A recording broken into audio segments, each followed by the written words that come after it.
So guys, it's the kid trying to live, trying to exist, trying to stay alive. So we've got a little special hangouts here for you guys, because it's a double barrel shotgun. We're giving you a double barrel shotgun. So Van Gaal obviously said some crazy stuff towards Messi, alleging that the World Cup was rigged. Said that Qatari tax was rigged. We're going to break that down and really discuss as to whether that World Cup was in fact rigged. We're going to talk about it. We're going to have a fully real objective conversation. But what has just recently happened, we have the Ballon d'Or shortlist. The shortlist has been released and hesitated not to make the list. This is so...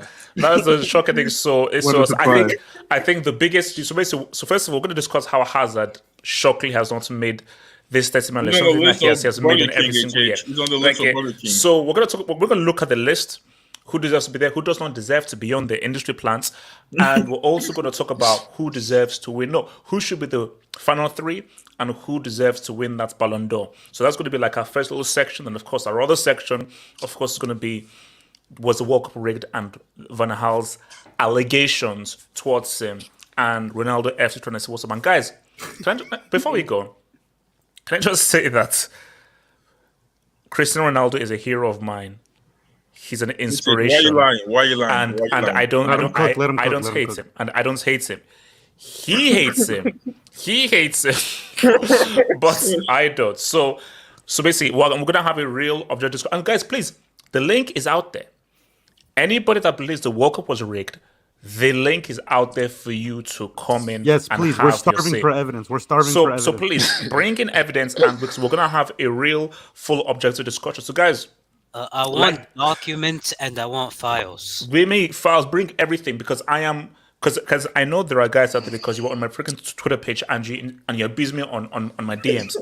Come and tell me the evidence that Ace was rigged for Argentina. So guys, like that vid, subscribe if you're new, and if there's anything you want to, feel free to add to the chat, any kind of comments or viewpoints, feel free to use the super chats function. The dubs and those donations and those Dubinskis is what keeps the channel growing. So I thank you for your super chats and the viewers out there. So guys, let's first talk this Ballon d'Or sub-linky, man.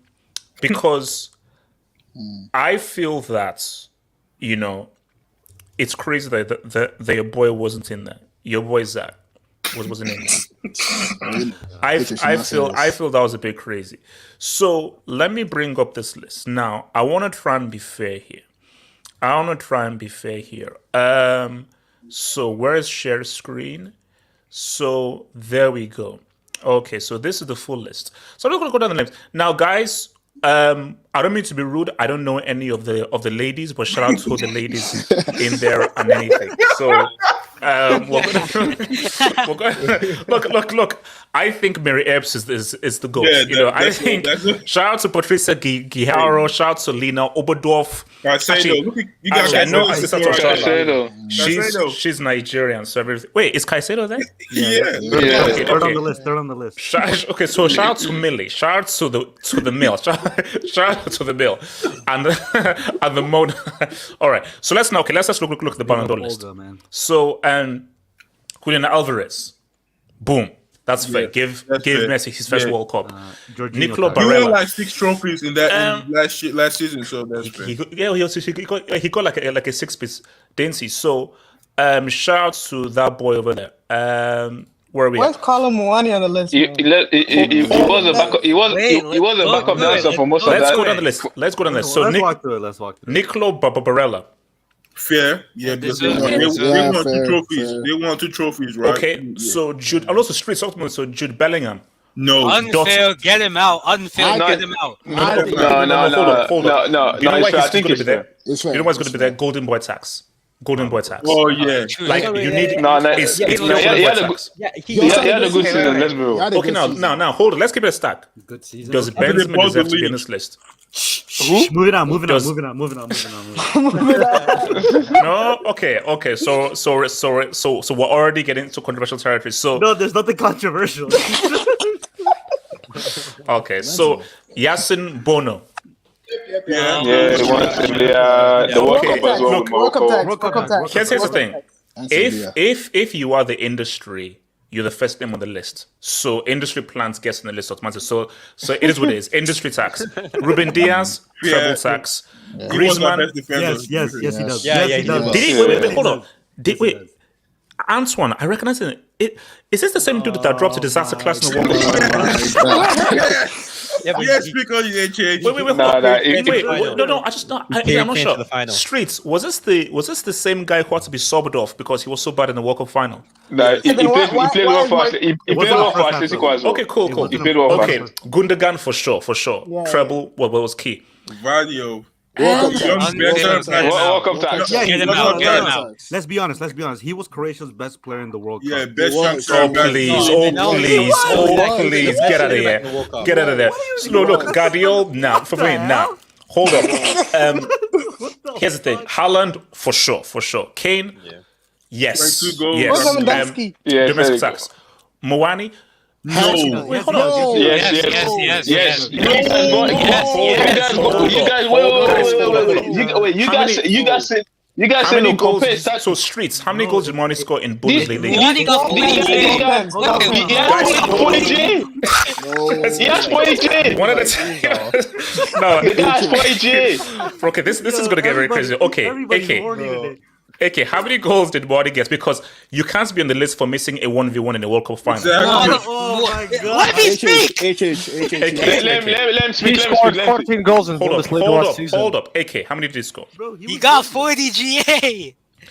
Wait, why don't we just go down the list and then we say He got. Okay, let's just go down the list. Okay, go so down the list. Moani, Kvaratskhelia, Lewandowski, Emi Martinez, Lautaro Martinez. Hey, the Martinez brothers. Okay, hold on, guys. Gotbape, Leo Di Maria, Kim Min-jae, Luka Modric, Musiala, Odegaard, Onana, okay, Osimhen, yes, Rodri, yes, Saka, okay, Bukaki Saka, Salah, Bernardo Silva, yes, and Vini, yes. Salah, Vini, yeah. Like if Alisson was on the list. Okay, hold on. Okay, let's get some order in the courts. So wait, hold on. Let me just quickly take this thing. So, Hamza, thank you for the dub, Hamza. LVG threw these Narcissisco fans a bone. You do. Hamza, we'll get there. That's actually Narcissisco. That's pretty crazy. Okay, we're gonna go down the road. So we need some order here. Give me one name that's 100%, not 99, not 98, 100% doesn't deserve to be on this list. Lautaro. Guys, I'm gonna go down the list order. So, Ricardo, give me one name. One name? Okay, what are some obvious ones? But No. But Wait, above all. go up, H. Just scroll Yeah, up. we can't see the bottom ones. Okay. Sorry. Let me use Switch this the tactic. other one. Yeah, there we go. All right, cool. Let's see. The one I think shouldn't be there. Probably. If I'm being Wait. Can you read it? yes. Okay, cool. All right. So The one I would say probably shouldn't be there is Lewandowski, in my opinion. Yo, you're a hater. What? You're a hater. Yeah. Okay, can I explain? Can I explain myself? Okay. No. You can, but before you explain yourself, let me just get this real quick. Okay. Explain yourself. Okay. Okay, look, if somebody here is gonna say Benzema, so I'll let them cook it. I was about to say Benzema. The reason why I say Lewandowski is because this is based on last year's award, right? Yeah. Last season, sorry. Yeah. This guy only showed up before the World Cup and disappeared, and he has been dog shit ever since. At the start, But since fair the is World he Cup- did win the Pichichi Award for. Yeah, He won the Liga as well. Okay, Ricardo, Ricardo, get that Yeah, in that's here. it, man. That's it, man. Nah. Hold on. No, That's that's a it, brick, man. bro. That's a brick. Let's be honest, Well, and he won the goal scoring award in a domestic league. Ricardo, what are you on about? bro. Is that the standards we're holding the greatest players? Yo, just hit. Yeah, Harry Kane is also on the list, but Harry Kane. Yo, wait, come on. That's like Okay, let let Ricardo me- land. Ricardo, let him land. Bro, he won the Pichichi in a half the season. What does that tell you about the league and the quality of his opposition? It doesn't matter. Oh Those my goals God. count. Okay, fine. Yeah, Okay. AQ, name that doesn't belong on this list. Controversial Luka Modric. That's not I good. agree. I agree. Bro, he was a bench player last year. Yeah, I he was agree. a bench It's not player. that controversial. It's not that Bench player. controversial. I didn't want to say it to be honest. Cruz should have been there instead of Cruz, him. yes. Bro. Yeah, Cruz, I bro. mean, Croatia went to a final for the Nations League and also. He got carried, man. He got carried. I said Nations League. Okay, Man, fine. just before Okay, Nations hold League, on. man. I'm sorry, man. I said Nations Kool-Aid League. podcast, talk to me, bro. Who doesn't deserve on this list? I'm going for Benzema, bro. I'm sorry. This guy, he shouldn't Bro, even that's be just on the Barca list. hates, bro. Bro, That's what Barca the- No, hates. I'm sorry. How can you have No, a wait. player on the list who's like Kool-Aid mid-tier? podcast. There's a grace period for a Ballon d'Or winner of 2 years. There's a 2-year grace period for a Ballon d'Or. Bro. Okay, fair enough. Okay, hates. This hates. What's it called? Mr. Dan Manchi. Name that doesn't belong on this list. Yeah, it's definitely Kolo Muani because there's a player I have in mind that literally has better, like a GA. better case, better GA. And Rashford. Marcus Rashford. What? Listen. Cut that bitch off! One more, bro. Shut your goddamn ass up!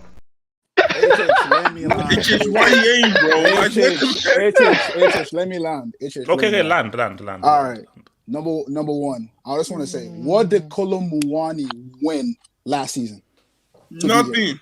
He didn't win anything. Bro, this man missed a 1v1. Rookie. Number two. Stop.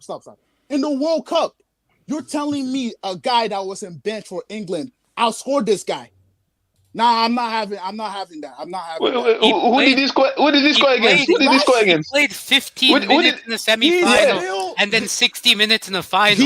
Wait, hold on. Hey, To be fair, him missing that 1-on-1 is worthy of being a place. Exactly.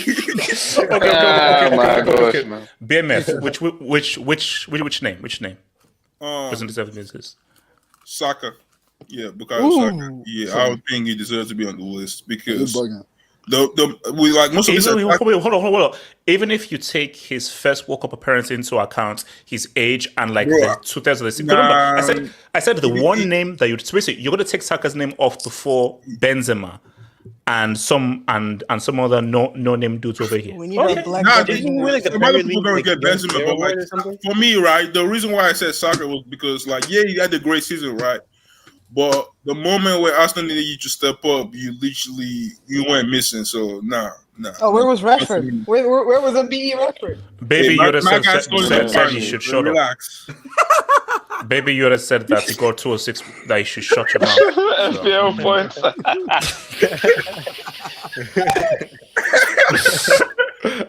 what's it called? Kenny, which name doesn't deserve to be there?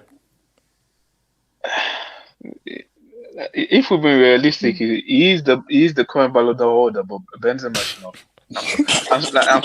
I'm sorry. Like, hold up. How is the current Ballon d'Or owners getting so much pain and heat like this, bro? Come on, but you can clear. No, but let's bro. You can clear. No, but he had the process. Like, the beginning of the season, it was terrible, and then he got injured, and then he had the beef with Deschamps, so he didn't go to the World Cup. And after the World Cup, the guy was not. I'm sorry, like, and he's in Saudi Arabia now. So, if you're telling me of all the names, and also, I'm hearing apparently that the manager says that he doesn't fit into his plan. So if you want to take that into account. Wait, to be fair, Benzema only showed up against Barcelona and dropped the hat trick. After that, the guy dipped. No. Okay. Well, sorry. Let me pull the list. Minnesota community. Which name doesn't deserve it in the list? It's got to be Lautaro Martinez. I'm sorry, man. This guy failed in both finals, the biggest finals in Europe. Like, wait, hold on. Didn't he drop a 3-piece at the Camp Nou, or was it a 2-piece? He dropped a 2-piece at the Camp Nou, didn't he? Bro, in the UCL. It was because of PK and his airplane commission thing. That's on PK. I'm talking about this guy being one of the best players in the world. Like, in this list. Nah, not for me. Not this season. He tried to give Messi a heart attack, and he's giving. Literally gave HH a heart attack in the Champions League final, bro. No. Remember that watch along? No. Lautaro was successful in admitting me into a hospital, bro. So Bro, that's why he got this bipolar disease. Okay. So, Kristaps, which name doesn't deserve to be on this list? Oh, I'll be super controversial here. Harry Kane needs to go. Okay. Ooh. First of all, he needs to win something. Okay, win something first that matters, and then wait. What do you mean? There's a lot of players on this list that have not won anything. Yeah. Saka doesn't win anything. Other guys didn't win anything. Onana didn't win anything. I didn't mention the obvious choice, obviously. Rashford won something. Rashford won something. Wait, actually, I changed it for Rashford, by the way. League Cup, man. League Cup. It's still something. Okay. Guled, which name do you take off this list? I know he's gonna head HH, but it had to be Benzema, man. I'm sorry. You have to be him. No, look, here's the thing. Because I haven't said my name, and I'm not going to say it out of respect. I'm not going to say, because out of respect, I'm not going to say it. Because you deserve a grace period. A Ballon d'Or winner deserves a 2-year grace period. So I'm not. But you know what's name it is. But I'm not going to say the name. I refuse to say the name. Because I just feel like because everyone else, you can make an argument for them. Because there's one name where can you really make an argument for him? I mean, to be honest, it's either the name I won't say, bro. Modric was carried at that World Cup, bro. And he was a bench player. At least he was there. Like, Benzema wasn't even. Obviously, Benzema got injured, bro. No, Real Madrid PR tax, man. He tried to carry. He tried to come back to the World Cup and win his World Cup. Yeah, that didn't work. Wait, someone saying that Alisson should be there. Alisson, okay. Yeah. Actually, wait, hold on. Let me see this job and then. So, J. Jokin, Mwani denied us Africans another World Cup. He ain't black. Okay, so we'll go around the room. What name should be there? Yeah, and we'll go around. For me, I feel. Just to promote mental health, Hazard's name should be there. For mental health. Retired? For mental health. Retired? That's actually body. For mental health. That's for body. Mental health. That's body positivity. For mental health. For mental health. Okay, so Ricardo, why? What's name should be on the list that's not on the list? Also, Streets, talk to me as well. What's name should be on this list that's not on this list? Anybody who says Rashford, I will. You're gonna get booked. So. Why? Rashford is a bad shout. Anyone who says Rashford will get booked. Rashford is. I know, no, Kenny. I know, but you'll get booked if you say it. But give me a name. I would say Rafael Leao. Ooh. Nah. Yeah, I mean, I think he had a terrible season. He carried Milan, man. No.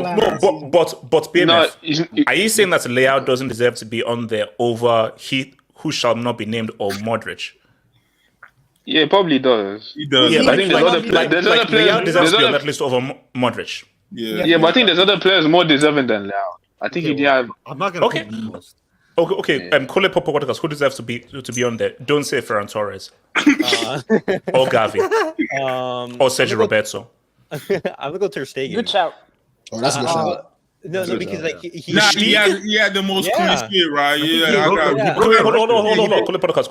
So why him? No, he broke the record. He was key in Barcelona winning La Liga.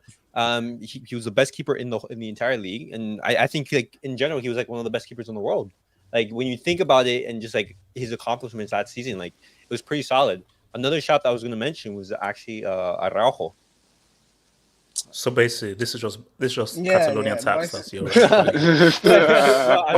So Eke, who deserves to be in this list? So someone who wasn't there that should be there, right? Yes. John Stones. Oh my God! You picked my guy. You picked my guy. That's not bad. That's not bad. Minnesota community, who deserves to be on there? Don't say Enzo, and don't say Gallagher. Nah, bro. I was thinking of Enzo. I'm not gonna lie. Over what's his name? Luka Modric, man. He won the young player of the World Cup at the World Cup. We're talking about the Ballon d'Or 30-man list. He did more than a young player award isn't enough for a 30-man list. Bro. Hey, let's not clap. Hey, yo, this is Chelsea bias. We're gonna continue on. All right, okay, I Kenny. expect someone not Gallagher, not to Gallagher. win more than one My game. players also has a young player award. So Wait, Kenny, who deserves to be in this list? That's not on this list. No, I was gonna say John Stones. I was gonna say John. No, you can still say John Stones. If there's you can't tell anything. Okay, so John Stones. Probably say John Stones. Yeah, probably say John Stones. Don't say Koulibaly, bro. Don't. What might say Koulibaly? Hell, no. But Mendy. All right. What the hell? What's happening here? BMF. Yeah. Wait. BMF is okay. That's not me. What the hell? Yo, Wait, who is this? Who just queefed on the mic? Okay, so what's it called? I think his mic is going crazy. So, BMF. Who deserves to be on this list? That's not on this list. It's a tough one, but no, I'll stick to my guy Rashford. I think he deserves to be on this list. To be Rashford. Yeah, because remember, like this guy scored 30 goals last season, bro. Like no one has scored 30 goals for like 10 years for United, and he had 41 GA, also scoring the final for us for the competition. But this man, without Rashford, we don't make Champions League. Like we literally. I don't care about what United are doing. This isn't half up Manchester United hot. This is if you're trying to say Colomwani, right, deserves to be on that list because he had the 40 GA, and Rashford has more 41 GA over him. Like, how many has Rashford ever scored in the World Cup semi? Bro, Mwani did it. No, I'm asking a straight question. Has he ever scored in the World Cup semi? But I think Mwani did, right? He scored against. He scored against Morocco. You literally backing that guy down. Then you gave your ass. I asked a simple question: Has Rashford scored in a World Cup semi? Good. Now, Kristaps, which name deserves to be on this list? Oh well, I'm gonna be very controversial here because it's obviously nothing to do with World Cup, but have to respect my Eastern Europeans. I'm going with the Georgian guy from Napoli, Kvicha Kvaratskhelia. He's there. No, he's already there. He's already there. Oh, is there? Yeah. Missed him somehow. Oh well, then I'm good. Then I'm all good. Thanks. Okay. There's the longest name on that list. What's it called? Gullet. Which name deserves to be on this list that's not on this list? Now, hopefully, you know what the list is. Yes, I do, HH. I just wanted to make sure. Is Alisson in the list? No, he's not. No, it's not. I would give it to Alisson, HH, because without him, Liverpool wouldn't be in the position they were last season. Oh, wow. So we're wrapping Alisson. Which is Europa League. Which is Europa League. To be honest, we don't make Champions League, but no. I mean, that's still better than Rashford. Okay. Wait. So hold up. So Mike, I'm gonna give you two. So first of all, which name from this list doesn't deserve to be on this list? And then, so basically look through the list. Which name of this list does not deserve to be on this list, like the most? And then give me who you would put in on this list that's not on the list. To be honest, I can't see the fucking... Can you hear me?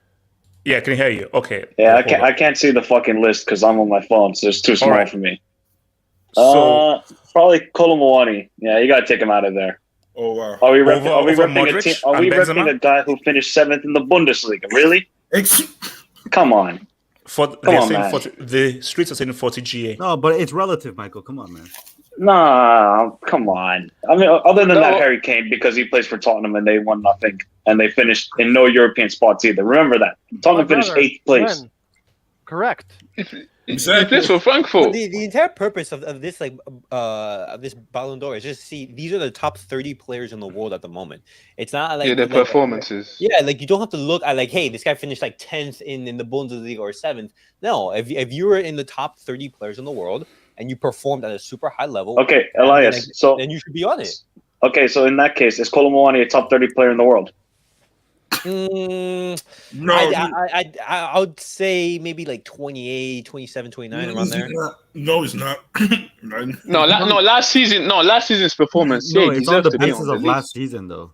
Yeah. Last season he was good his last performance season. is, He was good last season. Like, It's on the basis of last season. It was that's what it is. Like it's taking just last season into account. Okay, so Mike, so who would you put on this list that's not on this list? Oh, 100% I would add Kim Min-jae. He's on the list. Kim is on the list. Kim is on the list. Is he on the list? Oh, that's Yeah. good, actually. Yeah. That's a good shout. Who else deserves to be on that list? Definitely no. They're saying your boy that wears white gloves. Why you have to say it like that? Why you gotta say it? Why you gotta describe it like that? I'm kind of stuck now without names. So I was gonna say Kim Min-jae. Is Osimhen on the list? Yeah, Osimhen's on the list. Osimhen's Mike, on the rep your list. boy with white gloves. Rep your boy with white I'm gloves. not repping him. Wait, so you're not repping Allison? Nah, I can't really. I mean, he definitely saved us a lot of times, but I'm not gonna. I mean, that's down to fucking Liverpool's defense being terrible anyway. So what about Charles? There's no keeper on the list. There's no keeper. No, there was Onana was on the list. Ramsdale. Onana's on the list. Yeah, No, Ramsdale. Ramsdale's not on the Who the hell list. said Ramsdale? He was on the list. I think he's on the list. Hell no. God forbid. Ramsdale's No, no. God forbid. Actually, somebody God forbid. did. I think AK said it earlier. John Stones. John Stones was amazing those last 6 months. No. The only keepers on the list are Bono and Onana, I believe. Oh, he got nominated for the Yashin Trophy. And Martinez. Yeah, those are the keepers on the list.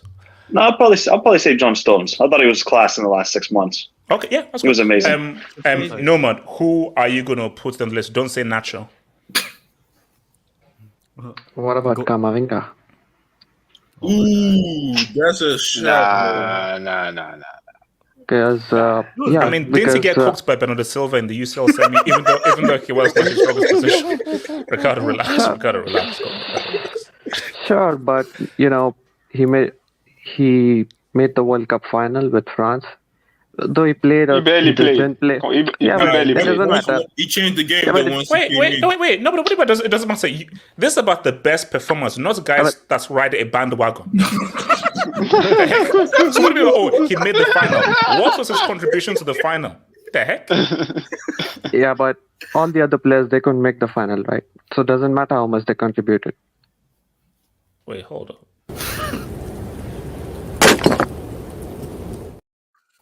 That was the. These are the best show for a long 30 time. performing players. The best 30, not the best 30 bandwagon artists or the best 30 who know how to catch onto a moving train. The No. best 30 performing players. See, no, that's what I think about the Ballon d'Or. Is Alvarez there? Yes, he's there. Yeah. Yeah. He's a I ban. think- Low-key, Wait, hold he's on. a ban. No, but how is he a bad No.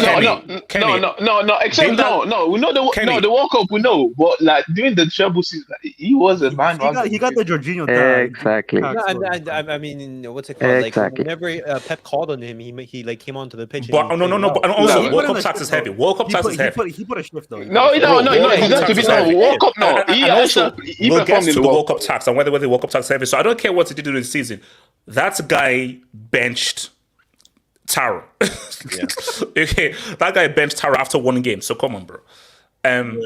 So no more. So you're sticking with Kamavinga. Yeah, because he made the World Cup final. He played well in the Copa del Rey and won it. We were 90 minutes away from making the final. La Liga was already lost, so he couldn't do anything about it. So yeah, Okay. I think he could have made it. So, because before we move to our next thing, let me just hear this. So, and shout out to Casey. remove Lautaro, responsible for 1 billion of grey hairs. Look, leave Lautaro as a walk and leave him there.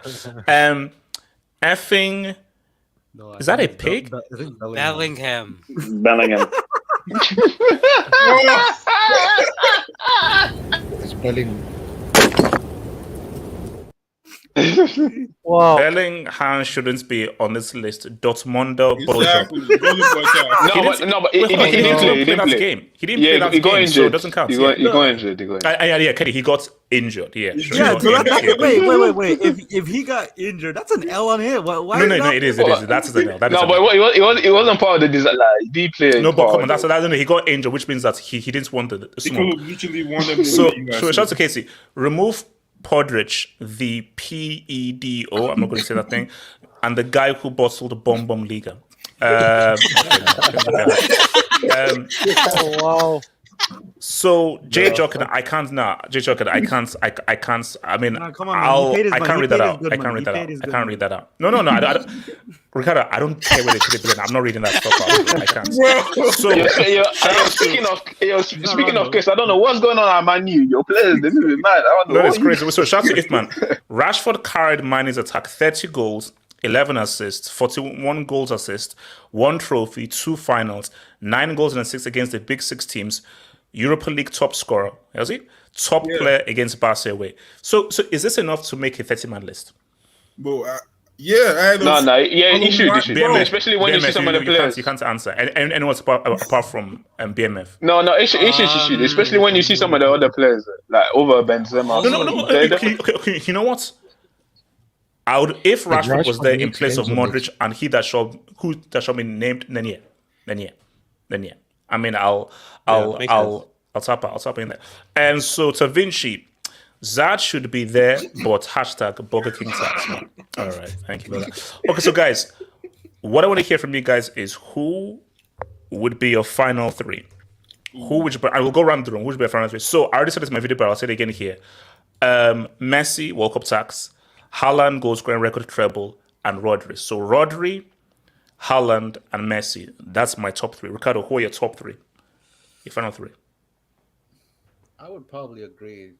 Like, that's probably the same. But if I were to change somebody, I think Rodri's pretty interchangeable. That's the thing. They'll probably put Mbappe. You could probably put, the industry plant. You could probably put Mbappe. Real Madrid fans are going to say Vinicius because they'll also get their feelings hurt. But it's Argentine Hobbit, Haaland, and whoever you want. Call it podcast. Who's your 3? I'm going with Messi. Sure. Okay, and Mbappe. I'm going with those 3. Messi, Haaland, Mbappe. Yeah. Oh wow. AK, who are your 3? Haaland, Messi, Rodri. Yeah. Guled, your 3. Yeah, I would agree with you, HH. Haaland, Messi, and Rodri. Kristaps, 3. Yeah, well, Haaland, Messi is obvious, but I don't know. Don't feel like Rodri, really. Fucking Martinez, then, for having a goalkeeper there, just so. Okay. He also won the World Cup. Martinez, okay, all right. Kenny, who's your 3? Yeah, obviously, Haaland and Messi are the obvious team, and then I don't know 3. I think they do the vote first, and then they say who's the top 3, right? Yeah. And I think that, and because there's a lot of Man City, maybe most Man City votes might go to Haaland, so I think he's probably going to be Mbappe that's going to finish that as well. He did have a good World Cup. So right. BMF, your 3.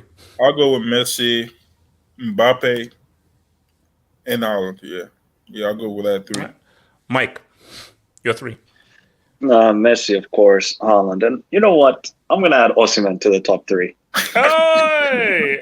No, the mere fact that you bring a Serie A to Napoli after 30 years, I think it's a great achievement. And being the top goal scorer, I think you know what? I wouldn't mind if they made him 4th. I wouldn't be. Yeah, exactly. I think he deserves to be in the top 5. Of course, he'd be lucky if he's top 10. Exactly. You'd be lucky. Wait, Elias, what are you saying? No, who's more influential for that Napoli title win? Osimhen. Osimhen or Spalletti? Osimhen. I say it's Spalletti. No, but let's be honest, guys. He actually stayed healthy for a whole season, and look what Napoli did for the season's past. Do they win it without Spalletti's tactics, though? Well, of course, Spalletti has a huge influence to it, but Osimhen was a beast last year. Oh no, without him, I think it's. Like both were super good. Just, it's hard to differentiate. So, Nomad, who are your three? Rodri, Martinez, and Alvarez. Alvarez, bro. I told you I don't care. This guy's not serious, bro. He's not serious. Okay, you know what? Okay, no one. Would you please kindly explain why those are your three, please? Yeah, because they qualify and they also qualify my agenda, So. Okay. Hey, he is what he is, bro. All right, so now here's my thing, though. So this is where it gets real. Who do you pick? So my thing is, let me just put it in here like this.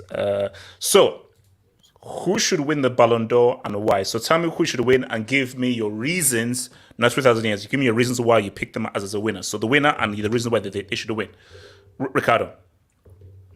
Okay. I've said this several times. I prefer Haaland to win. Okay.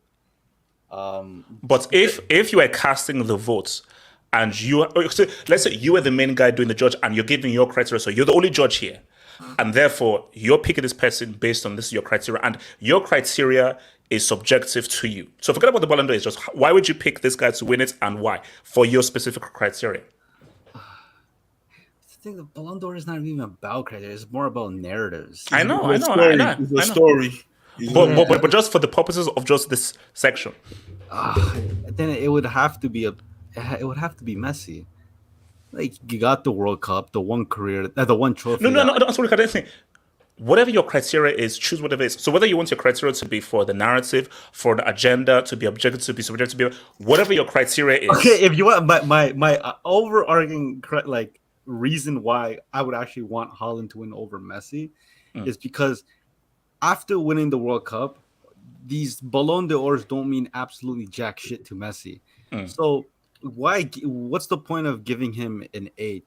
And like I said before, I'm a petty guy. Number 7 looks prettier than 8 for Messi. And then with Haaland winning his first one, like the whole Mbappe makes things interesting. That kicks off, But if I'm gonna, in terms of football, in terms of meritocracy, who deserves it? As good as Haaland has been this season, and he scored a shitload of goals, but there's a reason that Gerd Muller trophy exists in the same ceremony.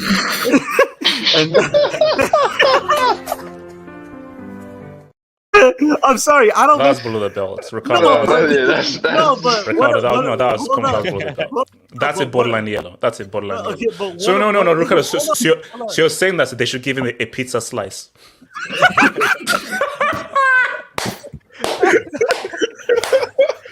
Bro, what am I? I don't.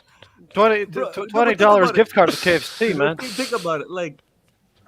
If the award, the Gerd Muller trophy, is there for the best striker in Europe, Ricardo, that is the ugliest looking piece of trash I've ever seen in my life, bro. Wait, hold on. If that award exists and it's given to the best striker, everybody in this panel. They will give that award once. I don't remember them giving No, that it's award. on the thing. It's on the thing. It's a new one. It's a new one. They're still continuing. Yes, they're continuing it. I thought These guys are clowns, man. These losses, they invented the award because they felt guilty of not giving it to Lewandowski, and now they're carrying on that crap. Get out of here. Don't they have another award for that already?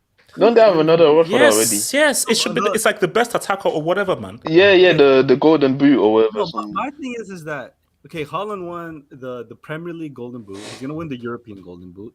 He won the Champions League top scorer. These are all goal scoring awards. So he's gonna rightfully win the Gerd Muller trophy. But hold up, let's stop laughing.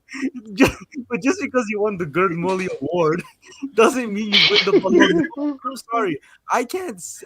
The problem with me with Haaland is that you literally did not the one thing you're known for is goal scoring. That's what you do. That's your shit.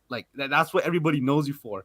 But when you shoot blanks in the semis and the finals in the FA Cup and the Champions League, I'm sorry, it's so hard to make an argument for you. And then there's Messi. World Cup tax is heavy. bro. As much whether you like him or not, bro, he showed up in that final. He showed up in the semis and the entire World Cup. Yeah, with the help of Di Maria and sure, no, for sure, yeah, sure. I mean, it's his fault. He has teammates the same way Haaland did, but it's Armin obvious. dropped a 2-piece without any help in the final. So shut up. But no. Okay. So you're the judge. Who are you giving it to?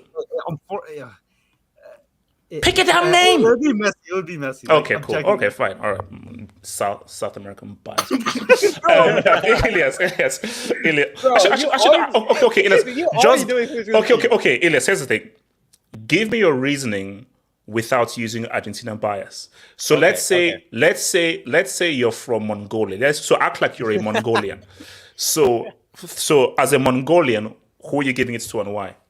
I'm still giving it to Messi. Why? Why? Because as a Mongolian. Yes, he completed football. He won the biggest trophy there is in football, dropping an all-time World Cup performance. Be like scoring, assisting basically in every single match. No. Yes, we'll get to keep hold on because we'll get in the next section. Okay, keep going. Okay, exactly. He did that. He dropped an all-time performance in the World Cup. He won that, and on top of that, like he was also like one of the best players like throughout the entire season. Like he dropped like a tons of goals, tons of assists. Like I think what was it? Plus GA. Kenny. Because he said season PSG. No, I'm saying Continue. Before the World Cup, he was by far the best player. Before the World Cup, you said the best throughout the season. Elias. Yeah. The arguments for Messi is World Cup tax. We're not using the season because you see hold on. The Messi argument is the Cannavaro effect. No, it's not, bro. Oh my god, that is a horrible. Guys, hold up. The reason for Messi winning this is purely for the World Cup. It's not for what he did for PSG. No. He was still before the World Cup. He was by far the best player in the world. After the World Cup, yes, I would say that which still counts. Though. So basically, throughout the season, it wasn't like he was a complete ass. Like he was still like one of the best players in the world. Elias, just say it's the Cannavaro effect. He did it at the World Cup, and that is the main argument. We're not counting what he did because he did nothing for PSG. It's the World Cup. No, I'm not saying the World Cup is like the main thing, but it's the only thing. No, it's not. You have to also keep in mind that he performed well outside of the World Cup. Okay, all right. I watched every single game. Like if I see, I know. Wait. I mean, what happened when they what happened? I think against Bayern. How many goals did he drop in the game against Bayern? Okay. What did Mbappe do? He dropped a 3-piece on Messi's head. No, outside the World Cup. No. 5-2 happened. No, Ricardo. That's what Mbappe doing. 5-2. 5-2. Man, I can't wait till the next section, bro. Okay, AK. Who are you giving it to and why? I'm giving it to Rodri. You can't give it to to who? To Rodri. Okay, Rodri. Okay, good. So you can't give it to Bono. Or you can't give it to any Moroccan dude. Or you can't give it to Amraba. So why are you giving it to Rodri and why? He's the most consistent and irreplaceable player at City. Keep in mind they have overweight Calvin Phillips there. If he's injured, body shaming. I couldn't care less. Keep in mind he always was an 8 out of 10, 9 out of 10 every game. UCL final, man the match, dominated every midfield. Wait, hold on. Did he score in the UCL semi? Yeah. Against Real Madrid? He got an assist. No, it's got in the quarter. It's got in the quarter against Bayern. Against Bayern. So he didn't score in the semi. He didn't score in the UCL semi. I think got an assist in the semi. Quarter and finals is nice. Yeah, that's right. Quarter and finals is nice. UCL final, man the match. Keep in mind UEFA Super Cup, man the match, treble. And keep in mind, in the Nations League semis, he was the man of the match. In the Nations League final, he was the man of the match. And Spain won those trophies as well. Yeah, like wait, hold up. Before I go to Guled, Rodri has a case. Shh. Rodri has a really... Ricardo, mute your bloody mic. Ricardo, can you... Ricardo, there's a thing called a mute button. No, you always say that man. Ricardo, the mute button is very strong. I want you to press mute. Please, thank you. So all I'm saying though is that because Rodri is who I'd pick if I was doing this whole judge thing. The only reason why you're picking Rodri is because you're in a lose-lose situation. You hate Haaland and you don't want to see Messi win. No. My thing is, because all those man of the match performances, you showed up in the UCL final. You are arguably one of the best players in a treble-winning team, and also you said what's up in the Nations League. I'm just saying the resume is strong. She's one of the Nations League, man. She's one of Ishmael. Can you please give your name, please? Ishmael. Ishmael. Yes, like, I go for do. it. To be honest, it have to be Haaland, HH, because I think first of all it's going to be the passing of the god. You know, we had the era of Messi and Ronaldo for a very long time. It's going to be a thing where they give it to the young boy now, and they're looking for the next big things, which is going to be hopefully as pause. Come on. Just like Ricardo said earlier, it's going to be a thing where we're going to see Haaland and Mbappe, and let's see what Mbappe does to actually take it to the next step, if he can think with some sort of a common sense, hopefully, and doesn't sign that contract. But HH, I mean, what Haaland did to this league, which is quote unquote the most difficult or the most competitive according to what people say, is ridiculous. I mean, a guy season as well. Yeah, and but let me ask you this, though, because why not Messi, based on what he did at the World Cup with the help of Emi Martinez and Di Maria? To be honest with you, HH, I know Messi has a case, but I think to him personally, it wouldn't mean anything. I mean, this guy won it, just like Ricardo said, 7 times, and this is just going to be like something that he just gets and throws in the middle of nowhere. And also like Mbappe overshadowed him anyway, so it wouldn't even really see him. Just because it wouldn't mean anything for Messi doesn't mean he doesn't deserve it. That's the thing. Messi. That's a good proof from Ilyas. Who do you think deserves it? Forget about who do you think deserves it based on your own personal criteria. Who deserves it on your personal criteria? To be honest with you, we knew that Messi was looking for his World Cup for a very long time. Mm-hmm. He got the World Cup, with the help of Emi Martinez and Di Maria. Mm-hmm. Yeah, but HH was the best player in that World Cup. Was he? We have to be honest. I mean, I know it hurts HH. He's baiting. It is what it is. I'm just asking the question because my take is that we don't was care. Was he really the best player? Was he really? Oh my God. Was he really? Like, because was he really? Was he really? Because all I'm saying though is that this guy's throwing because Argentina, they won on penalties. So they didn't win an open play. It was on penalties. And my thing is that the issue is that Mbappe. I'm talking to Guled, please.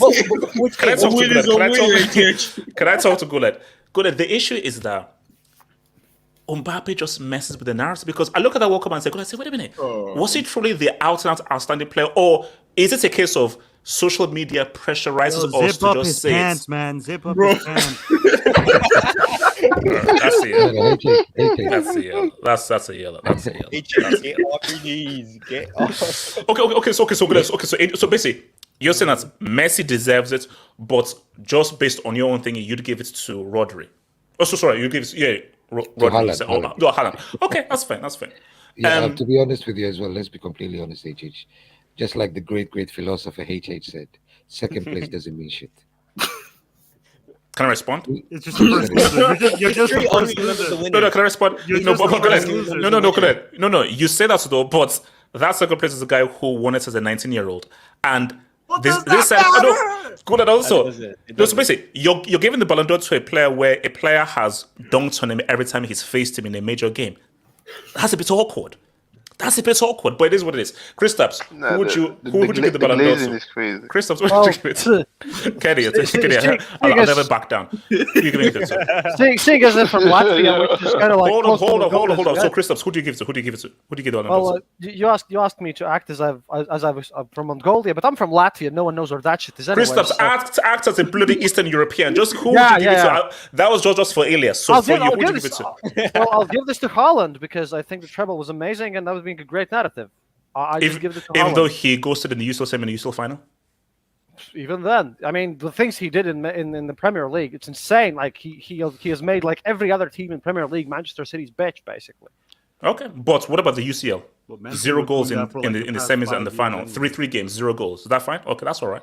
Well, we don't have really perfect candidates here. I know, to be I know. honest. So I have to pick something. Of course, there are mistakes, but like you could say the same about like Messi and all the stuff that doesn't matter to him. So why would you pick Haaland over Messi, who got carded for his World Cup?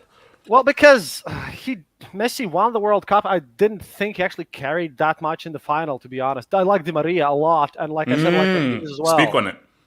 Because Messi alone, yeah, they went on penalties and everything, but he wasn't that crucial at the end. Yeah, no, I agree. So really, Emi Martinez and Di Maria were more crucial. Christopher, I agree. Christopher, it makes sense. It makes sense. The truth shall set you free. The truth shall set you free. Kenny, talk to me. Who deserves the Ballon d'Or? I think there's different cases. Obviously, Kenny, I don't give a crap. Kenny, it's bloody boiling here. Just go give you a damn name, man. I think he has to be Haaland, man. Like the records, the records they have, the treble, his first season as well. I think he has to be Haaland. I think. And why Haaland over?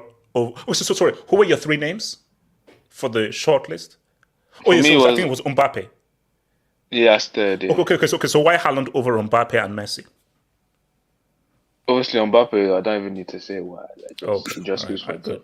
But Messi, for me, it's the whole season. Obviously, Messi had a great World Cup, but for me, if I'm talking the whole season, like for PSG, I think the second part was quite.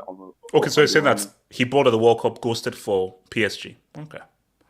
Yeah, kind of. Yeah. He won PSG La Liga. Are we forgetting that? Yeah. No, Elias, can you say that he ghosted for PSG? That's what. If he has scored like 30 goals in the league, no. Elias, that's not me. Kenny said he ghosted. Kenny, that's not. No, it's not me. He said score contributions in the league. Exactly. No, I'm not. No. I'm just repeating what Kenny said. Kenny said that he ghosted for it. I want to. I'll be honest. Hold on. Let Kenny land. Kenny, let's Kenny. Explain it. Why do you think Messi ghosted for PSG? Kenny. No, I don't think he go. No. Obviously we know the league. There, winning the league is cool. I mean, in like Champions League when he mattered, and I think they lost They didn't even win the cup as well. Yeah, so basically like. So obviously no.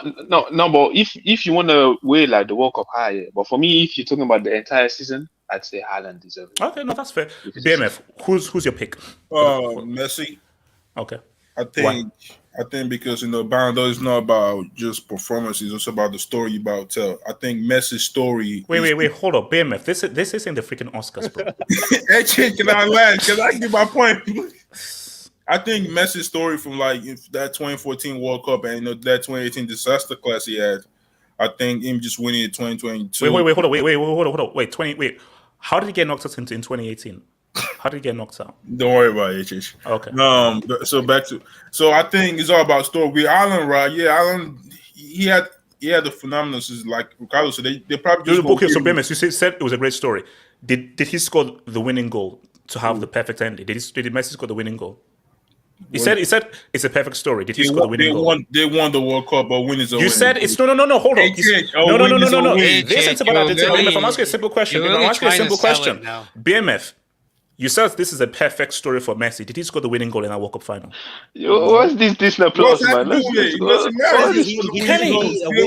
Kenny, I'm speaking to Spielberg here. I'm asking Steven Spielberg, did Messi score the winning goal for his perfect story? It doesn't matter. So okay, all right. Okay. With Messi, right? I'm sorry. I'm speaking to Michael Bay. Sorry, I didn't know. It's all about the story and Messi's story from winning that World Cup. I think Ricardo was right. They're probably just going to give Ireland best the German the pizza slice award because like. To be fair, Alan, like this man would just have like 3 touches in the game, and those 3 touches were just goals. Like that's boring as hell. Like that is boring as hell. You can't be having 2 touches in the game, and one of those is just a goal. Like, come on now. No, I mean, like no. What is now? What is narratives, man? Wait, hold on, BMF, but that's borderline doy though. to average 3 touches and to get 2 goals, that's borderline dog. Exactly, So in a way, watch. We are promoting a new style of football by giving it to Haaland. I mean, that just means you're so ass outside of kicking the ball in the back of the net. You're no use to the team. Yeah, like you look at it, like it's not me hating on Allen. Like Allen was phenomenal, right? But baby, shut up. You are hating right there. Shut up, baby. You are hating right there. Anyway, you're not hating, bro. Okay, hold up. Let me come to your boy Mike. So, Mike, who would you give it to and why?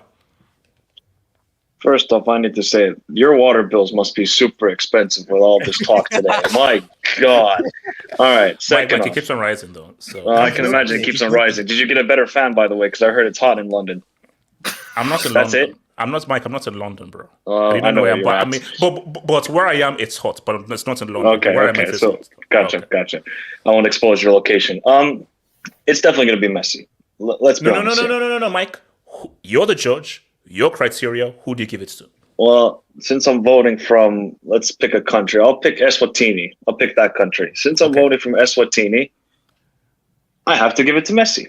Okay. Why? You know, because the World Cup outweighs anything you do in league form, to me at least. Since the World Cup is every 4 years, high pressure moments, you have to perform. Okay. So what's discounting Di Maria and Emi Martinez? Well, of course, where was Di Maria in the group stage? Where was Di Maria in the round of 16? Where was Di Maria in the quarterfinals? Where was in the final? Well, it was injured, HH. Like, he's, one game he's, doesn't make he's on the you, pitch there. They win 2-0. He gets on the pitch. You have to go through penalties to win. Hold on, Michael. Awkward. No. Mike. I'm talking to Michael. So, Mike, Di Maria's on the pitch. You're winning 2-0. He's on the pitch. You have to go through penalties. So, basically, Mike, you're giving the Ballon d'Or to a guy who won on penalties. Yes. Jesus. Yes, we are. Because what he did in that semifinal, because some analyst with glasses told before this whole tournament began in the World Cup, leading up to it, where's your knockout stage goals? Are you going to show up in a quarterfinal? Are you going to show up in a semifinal? Australia? It doesn't matter who you play. You play the opponent, you score against them, and you do what you do. No, Mike. It's true. Like, penalties are very tough. They're very hard. Yeah, they are. Did you see that run he did against? He sent Givardi to early retirement. Mike. I am. Wait, hold up. He's the same guy that Messi chokes under pressure. Mike, hold up. Mike, I agree with you. No. The penalty is different. Elias, I'm agreeing with Mike. Mike, hold up. Mike, I'm agreeing with you. Scoring a penalty with the pressure of a World Cup is one of the hardest things to do in life. So, Mike, you are right. Continue. I agree on that. I mean, look, Haaland's incredible achievements, of course, winning the treble, top goal scorer in the Premier League, top goal scorer in the Champions League. I don't think he needs to worry. He's going to win, I think, 2 or 3 Ballon d'Ors, probably more than that guy at PSG anyways. So it's basically, Mike, you're being a Judas but not voting for your fellow Eastern European. Well, he's not Eastern European, by the way. Nordic countries. Get your maps right. Can I respond? Can I respond?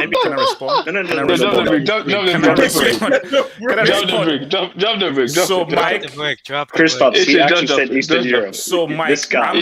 All I'm saying though is you're not. It's like a whole week. So basically, I'm just saying that Rodri is like okay, Mike, just continue. Anyways. No, because like Messi is South American, Rodri is a bit brown. Okay, continue. What's what I say? I'm fascinated how Norway are Eastern European country. But anyways, we'll move on. It's not Eastern Europe. Yeah, it's definitely not Eastern Europe. Okay, I know they're in the Nordic area. Shout out to the Vikings, man. Shout out to Skarsgård and all those dudes. But shout out to I hear people saying Rodri. Rodri had a fantastic season. Let's not kid ourselves. Are you guys actually fucking repping the Nations League here? I'm one of probably 3 content creators that actually follow that damn tournament. Are we actually repping it? Come on now. A trophy is a trophy. A win is a win. BMF. You see when he's narratives there, when he's Ronaldo, everyone's it's just Nations League. But now when he's Rodri, Kenny, welcome to online football analysis. It is what it is. We have a narrative. No.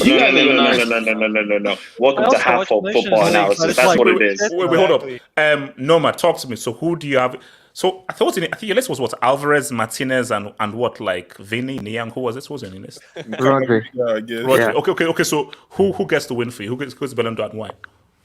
No. Actually, it will be Messi, Haaland, and Mbappe, most likely. All right. I mean, that's going to be the list. I don't want it to be that because Mbappe, for whatever you may say how he performed, in terms of trophy, he still turned out to be a domestic merchant, right? And he even flopped in the cup. So he only won Uber Eats. No, man. Then Mbappe only won Uber Eats last season. So how can he make top 3? No, man. Just give me who you're going to give the Ballon d'Or to and why. No. Tell me, how can Mbappe make top 3 when all he has is the Uber Eats? No, man, I don't care who you giving the Ballon d'Or to and why. That's a simple question. Who you giving the Ballon d'Or to and why? Bro, let Nomad cook, man. Yeah, I'll give it to Rodri, actually. I'll give it to Rodri. Because he's shown the most consistency. Haaland disappeared in the semis and the final. And for country, I mean, he plays for Norway, so he's not going to do anything. Oh, wow. And Messi, flopped in the cup, flopped in the French Cup, didn't really carry PSG. Even in Uber Eats, it was actually Mbappe was the best player. Mbappe carried PSG. And in the World Cup, 5 penalties in the winter. And you heard what Van Gaal said, right? Oh, no, matter, we'll get there. That's the next topic. We'll get there. I believe in Louis Van Gaal. Hashtag I believe in Louis Van Gaal. Louis Van Gaal, I believe in you. You have my back. Please.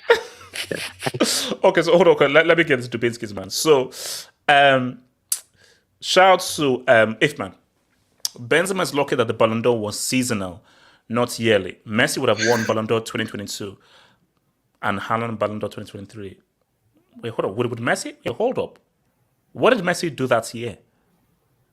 Win the World Cup. 2022 includes World Cup. Yeah. 2020. He's talking about the old. If it was before. Okay. The old thing. Okay, all right. Okay. The old one. The old format. Yeah. No, look. If man, he has. Can we just be happy that Benzema has the Ballon d'Or that was fully deserved? He sold his soul for that Ballon d'Or. And then he went to a Muslim country, bro. That's crazy. Okay, I'm not even gonna expand on that. So my thing though is my thing here is that my thing that is that's like we can all insult Benzema now and say he's washed and everything, but let's not forget that he had arguably the greatest ever UCL knockout performance in history. That's what he did in UCL knockout is arguably the greatest ever clutch Big Ten performance ever seen. It is the closest thing to a carry job. That we saw there. Closest thing to a carry job. Shout out to shut up. Shout out to Ifman. Thank you for the dub. Pele won 7 Ballon d'Ors honorary, 58 to 61, 63 to 64, and 1970. Garrincha won in 62. Pele would have won 8 if he was vital for the World Cup in 62. He got his legs broken in that thing. Anyways, I want Messi to win the Ballon d'Or 2023. M7 meme dies and surpasses Pele's Ballon d'Or wins. Well, if man, you're going to have your wish because he is going to win that award. I think we can all agree. It's going to happen. I don't think so. Kenny, pinky bet. Pinky bet. Yeah. Actually, I think. No. Just imagine someone playing an MLS currently winning the Ballon d'Or, man. Yeah, that's the thing. And the thing is that it's not FIFA no more. Wait, hold on. After these dubs, I want to actually ask another one of who do you think will win based on the Ballon d'Or narrative? So here's the thing. So Minecraft, are we repping 6 touches and 3 goals now? Is this football? Minecraft, it's called Doi. It's called Doi Ball. QC8. What if Haaland gets the UCL and Ballon d'Or before Pape, a guy who won the World Cup at age 19, took Monaco to a UCL final age 17, won the Golden Boot Award in his second World Cup and is already a World Cup GOAT? Yeah, well, rivalry? No, there's no rivalry, bro. HH, can you expand on his Champions League career? Exactly. Oh, can Haaland put down a World Cup medal? Can he put a World Cup medal? Does Mbappe have a Champions League medal? No. Mike, does Haaland have a World Cup? Does he have a treble? Does he? Wait, Mike. Does Erling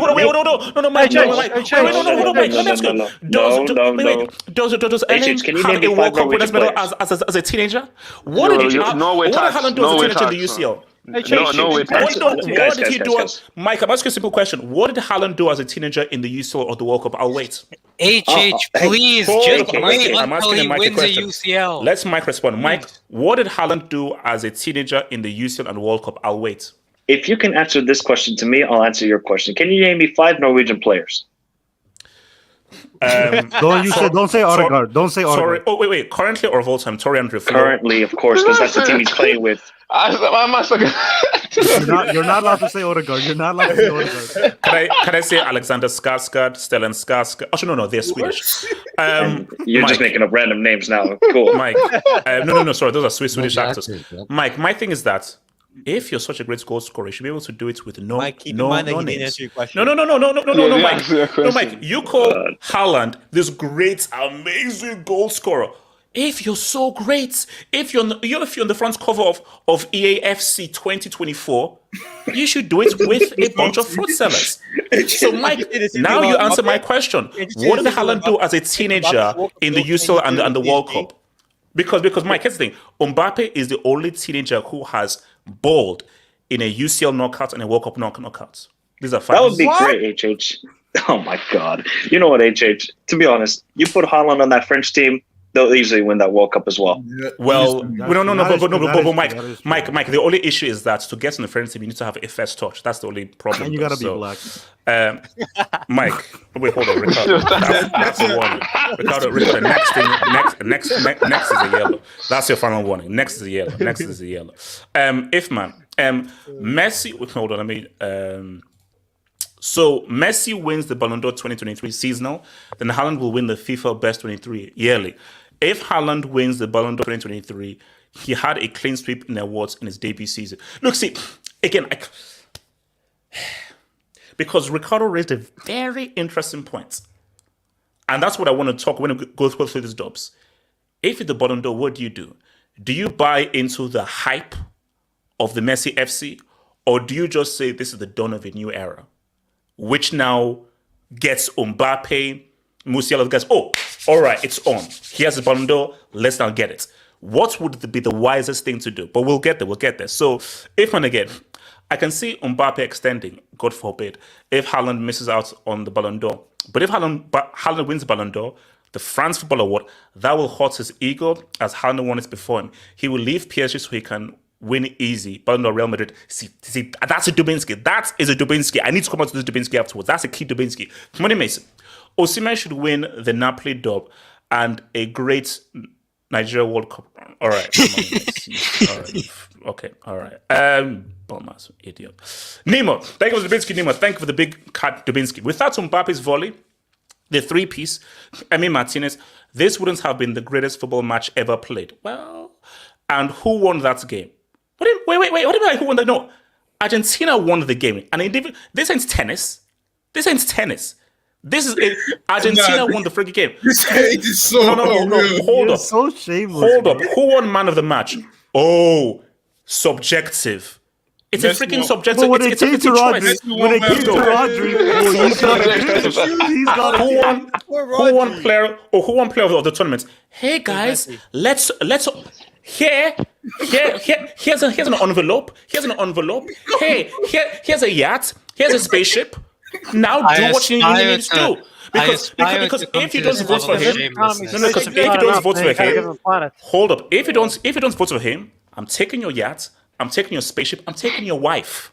That's a good thing. Despite the madness, Messi lives. No. Shut down. Name 100%. Like Messi did his thing. Mbappe just ruined the story. That's the issue. This is prime HH right there.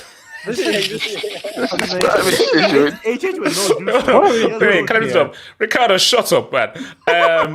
Ogana Koge, Idomebe. Thank you for the dog, man. When Messi does well in France, he's the best player. When Mbappe does well, it's a farmers league.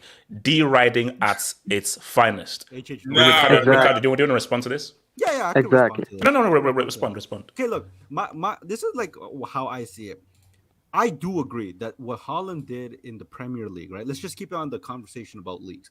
In the Premier League, what Haaland did obviously is way better than anything Messi did, is anything better than Mbappe did, right? I think everybody here can agree to that. I don't think anybody objects. The quality between both leagues is huge, okay? But when you take an account into these awards, especially when there's a Champions League on the table, when there's a World Cup on the table, the value of the leagues, I'm sorry, they're not that much. Because if you're saying, well, this player won this league and this player won that league, then why even bother nominating any player outside of England if the Premier League is the only one that's going to count? That's what makes no sense to me. All right. Okay. Now, last thing, and we'll get to our thing, Van Gaal topic. So this is what I want to get from this guy. So, and I think Ifman even sort of alluded to it right now. So, what would make most? Who should they give it to, based on what would make? Because right now this is all political. Let's keep it real. It's between two choices. So, you give it to Messi, you further establish the whole GOAT thing. You further establish the whole thing of like the amounts of Ballon d'Ors that he's won. And it's like a perfect little bow of like, yes, Messi, this is our GOAT. He's won yet another Ballon d'Or. This coincided with the World Cup story. And we now can really promote that idea. That's one argument. Another argument is Haaland. This is now the dawn of a new era. So the Messi and Ronaldo thing, that's ended. That's now done for. And by giving it to him, we officially launched the new era.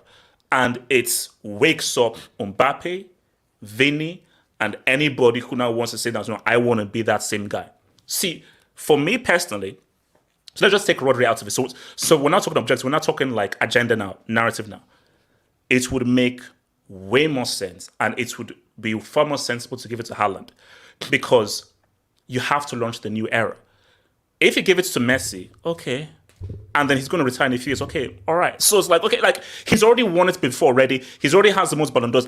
We'll never, ever in our lifetime ever see a player get as many Ballon d'Ors as him. So giving him another one, like, what does he do? Giving it to Haaland, it makes things far more... Give it to Messi, doesn't make anything interesting. Okay, wow, amazing, Messi's the GOAT, blah, blah. But if you give it to Haaland, Mbappe, you allowed a three-drummer to win a Ballon d'Or before you. Guys, you allowed a guy without a first touch to win the Ballon d'Or before you. You allowed a 2-3 touch guy to win a Ballon d'Or before you. So now, we now begin those uncomfortable conversations. And then, half of gets into enter the chat. See, if my Messi wins, okay, cool. But if Haaland wins it, I enter the chat and I try to discredit his Ballon d'Or. Because I'm here for the Mbappe agenda. So, Ricardo, what do you think they should do? And what do you think they should do? What do you think will happen? So take you out of it and let's just say what should happen. What do you think will happen? Look, I can't put anything past logically that Messi will win it, but because this is the point that I'm coming from. If Messi wins the Ballon d'Or, it's following tradition that every player that has won the World Cup and has won player of the tournament has won the Ballon d'Or. Yes, sir. Okay, so that logic. Well, hold on, Kenny, because I know you want to see him win. Every player who has done that has won it. So that's one thing. In the last time was 06. Yeah, and Cannavaro won. No. Yeah, but like 2010. Like if you were like an outstanding player, like they say Spain it was a team win, France it was a team win, Germany it was a team win. So that's people's argument. Yeah. So everyone has done that has gone on to win. Now, the issue with Haaland is that if he wins, right? We've always, especially when it comes to Messi and Ronaldo, we've always said this trend like, well, they showed up in this final, they did this there, this and that, right? Now, if Haaland wins, whoever wins after him, if you can rack up the numbers but fail to show up in the moments that matter most, the moments that people are going to remember, then how do you justify his positions to win the Ballon d'Or in the future? Because this is essentially what Haaland is going to win it from. Because let's be honest, if he wins it, which in my opinion, he would deserve it. I'm not against Haaland not winning.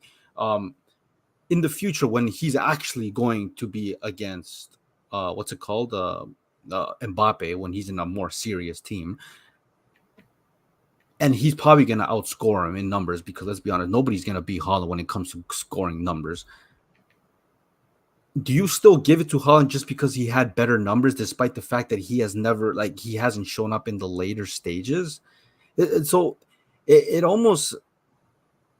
It's setting a weird precedent. Yeah, if you're giving it to Haaland, you can just score so many goals, but if you don't do anything when it matters, then that doesn't matter, and that's essentially what Haaland's claim to this trophy is. So that's the problem with Haaland's argument. But you can view it as that, but maybe it is much more political and agenda driven. So rather than, we are giving it to a guy even though he didn't show up in the critical moments, it's about, this is an announcement. And we're just trying to announce a new era. After we've announced this new era, then we'll go back to, okay, he needs to show up in crucial things and everything. It's always been like kind of been this way. It's what's his face? Like with Messi, the claim to his argument is the World Cup, but his claim to the World Cup is not because he just won it. It's because of how he performed and they won it, and because he's actually shown up in the finals. He showed up in the semifinals, regardless if you want to add Di Maria and Emi Martinez, which is a fact. Like they did show up too, the same way Rodri showed up for for Man City. So, like, I don't know. To me, I do understand. Like I said, I'll stand by it. I do think that Haaland should win it. Just because like it just Messi winning, it doesn't do anything. If we're being brutally honest, but knowing the Ballon d'Or and knowing social media retweets, yeah, for sure. But I actually think that there could be a case where Messi doesn't win it. Because remember, this award is not by FIFA; it's by the French football. And the way things ended with Messi and the French, the country, really, like they may oppose to give it to him, give it to a player who's in the MLS, and that could be a factor that may end up Messi not winning. That's not what you say again. Now we're getting into the nitty gritty. I'm not saying. No, because you're right. Because we have to now get into politics now. So yes, Messi. But what does giving this award to Messi mean? Because it's a guy who is out of Europe. He's in MLS and he's in a totally separate market. And he beat the country that's awarding. Messi joined MLS just recently, like right now. I'm pretty sure these couple of months they don't count in the Ballon d'Or. No, but I'm saying no, Elias, it doesn't matter. Elias, these awards, they don't make sense. It's for the agenda change. Like no. Okay, you have to realize that these awards are not objective; they're agenda driven. No, but think about it. Like looking at it in France, right? Even if you don't like this guy, Messi winning the World Cup was a historic moment in the history books for FIFA, right?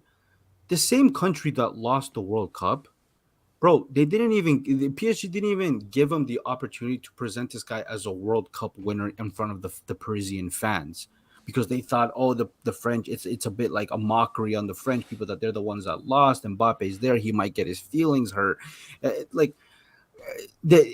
I could see that being a problem. Honestly, like for me, bro, 7 is enough. Like it is what it is. I'd much rather him win that. There's like a Super Ballon d'Or, which they've only given out once, which will give to De Stefano, which is more of a recognition for his incredible career. You can do that for Messi, award the second one to him, and then give Haaland his first one. Because at the end of the day, whether you give Messi a Super Ballon d'Or or you give him an 8th one, it doesn't do anything. For Haaland, a first Ballon d'Or, although the way it looks like, well, Haaland won the Ballon d'Or, when you really put into context how he played and how it was done, it doesn't set the highest of standard, in my opinion.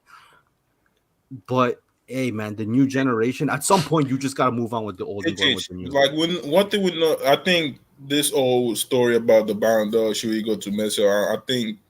I think they'll eventually give it to Messi because mostly, the journalists that are voting for the Ballon d'Or probably because I think because someone in the streets that there's a vote, so So yeah, like most of the journalists probably want an interview with Messi. Sit down with Messi. I'm pretty sure. Like, wait, hold up, BMF, you're saying they don't want to interview Haaland? Nobody trying to interview Haaland, bro. Like, let's keep it real. Wow. Like, let's keep it real. Like, so, like, what? Especially the way it was clutch in that World Cup, like that's just fun because they. Hold up, because let me bring in. So Elijah, who do you think they're going to give the Ballon d'Or to? So October 30th, who do you think the Ballon d'Or is going to be given to on October 30th? Elijah's ready to cook, man. Oh Lord! I've been asking for the last hour to let me cook. Now you asking me to cook your meal, man. Cook your meal, man. Frozen. Give us a Colorado special, man. Oh, it didn't do nothing. Let's be really honest, man.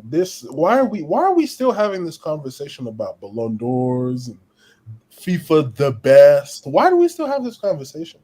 Because the kids love it, man. It's for I the don't kids. understand the kids, man. Me personally, I've let go of this Ballon d'Or conversation when I first found out that it was not done by FIFA. That already should tell you that this is such a subjective award because it's not done from the people who run the game. It's literally done by journos.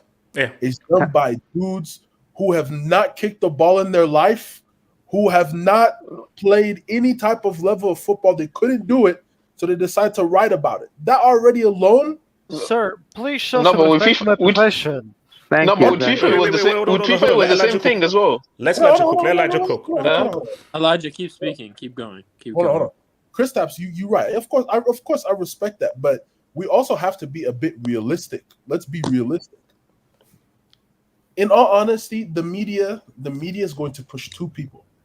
That's Messi and Haaland. End of. Mbappe, maybe. And yes, the French media. I have French television. I'm telling you, the French media is a joke. AK can even can agree with that. The French media is a joke. And Ricardo's point of the idea of Messi not being presented to not show off the World Cup trophy in Paris is actually a true story. There was an article done, I think it was an article, an interview done by one of the French television channels, telling that part of the story, that saying that it would cause a rift in the locker room if Messi was allowed to bring both those personal awards and the World Cup trophy to Paris, because then at that point it's kind of like France would be ashamed of itself, because like the dude we lost to is playing the capital team of the country. That's an embarrassment. That's one. Two, the next thing also is, do you really think they'd let a Nordic guy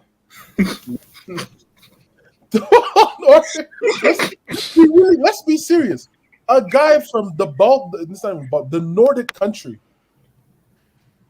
a Viking, they let a Viking win one of the biggest prizes in football as an individual?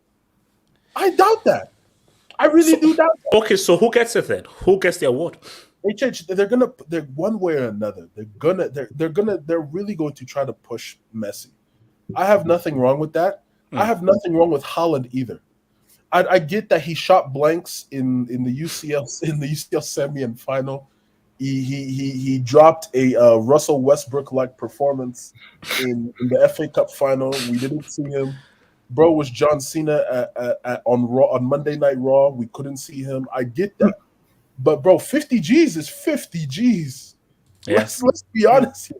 50 G's is 50 G's. So I'm gonna give him that. But if I'm okay with whosoever wins the award. My biggest thing is the Van Gaal thing. Let me explain what rigged is. Wait, no. That's the next topic. So hold on. So let me let's work on this quickly. Actually, no. Let me come to Hokage real quick because they haven't spoken. So Hokage, who do you? So good. So two things very briefly. Who would you give the award to? Who do you think is going to get the award? It's tough for me to give you a serious answer about something that is so unserious as this Ballon d'Or, overrated golden ball. For me to take this award serious and give you a serious answer, three things must be done. Journalists from countries with at least, I need your country to have 200 billion GDP first. No Neanderthal.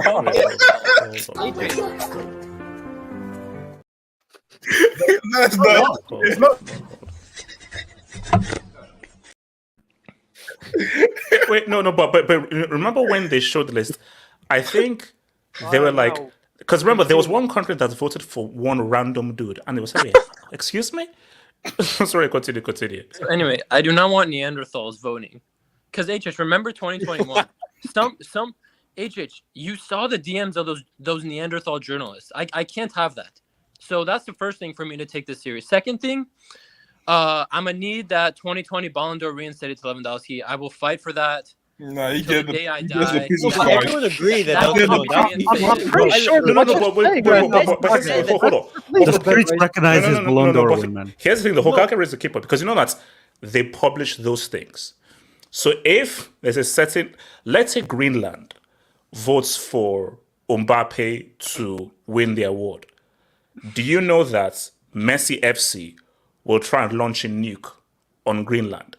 That's my thing.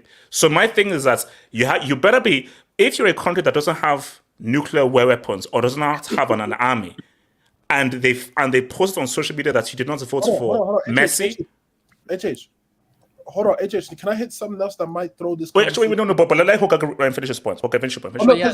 That's just what I need to take this thing serious. And to be honest, you guys, for the people who think Haaland will win it, just think of who Messi is. Are we sure those journalists know what country Haaland is from? Are we sure they know what Haaland looks like? Have they watched a game? Do they know what he looks like, what his face looks like, how long? We are not Americans, comrade.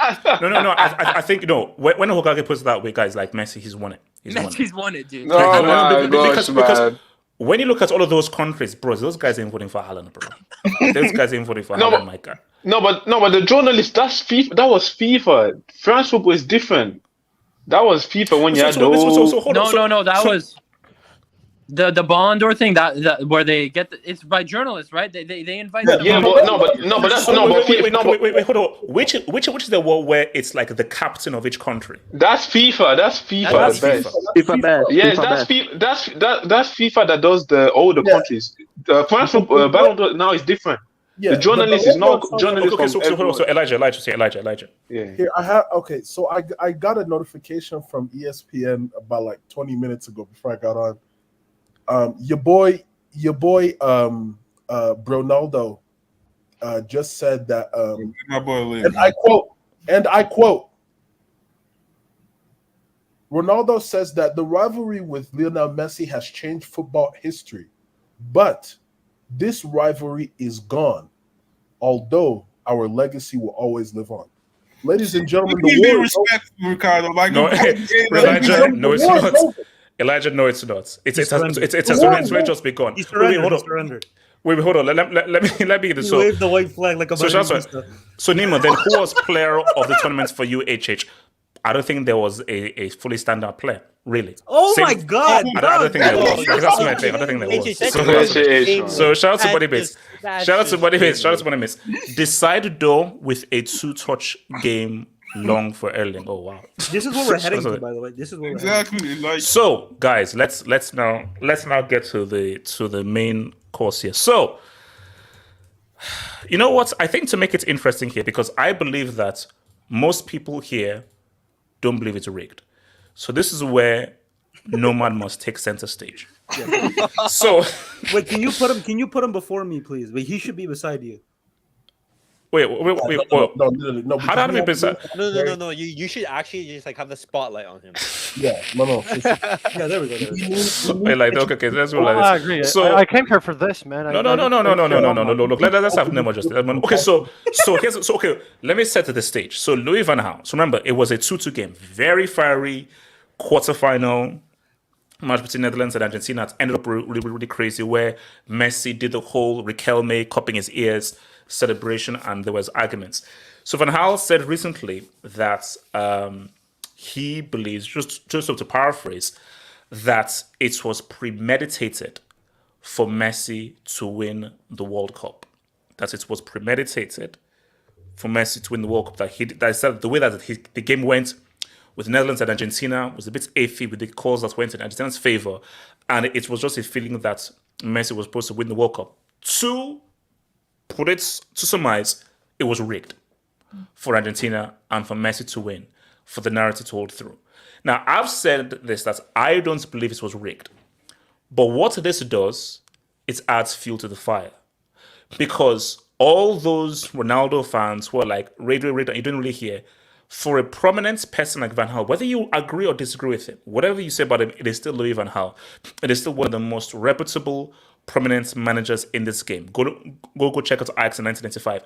So for someone of his stature to come out and say this, it's problematic, because now Ronaldo fans now have ammunition to be like, this doesn't count.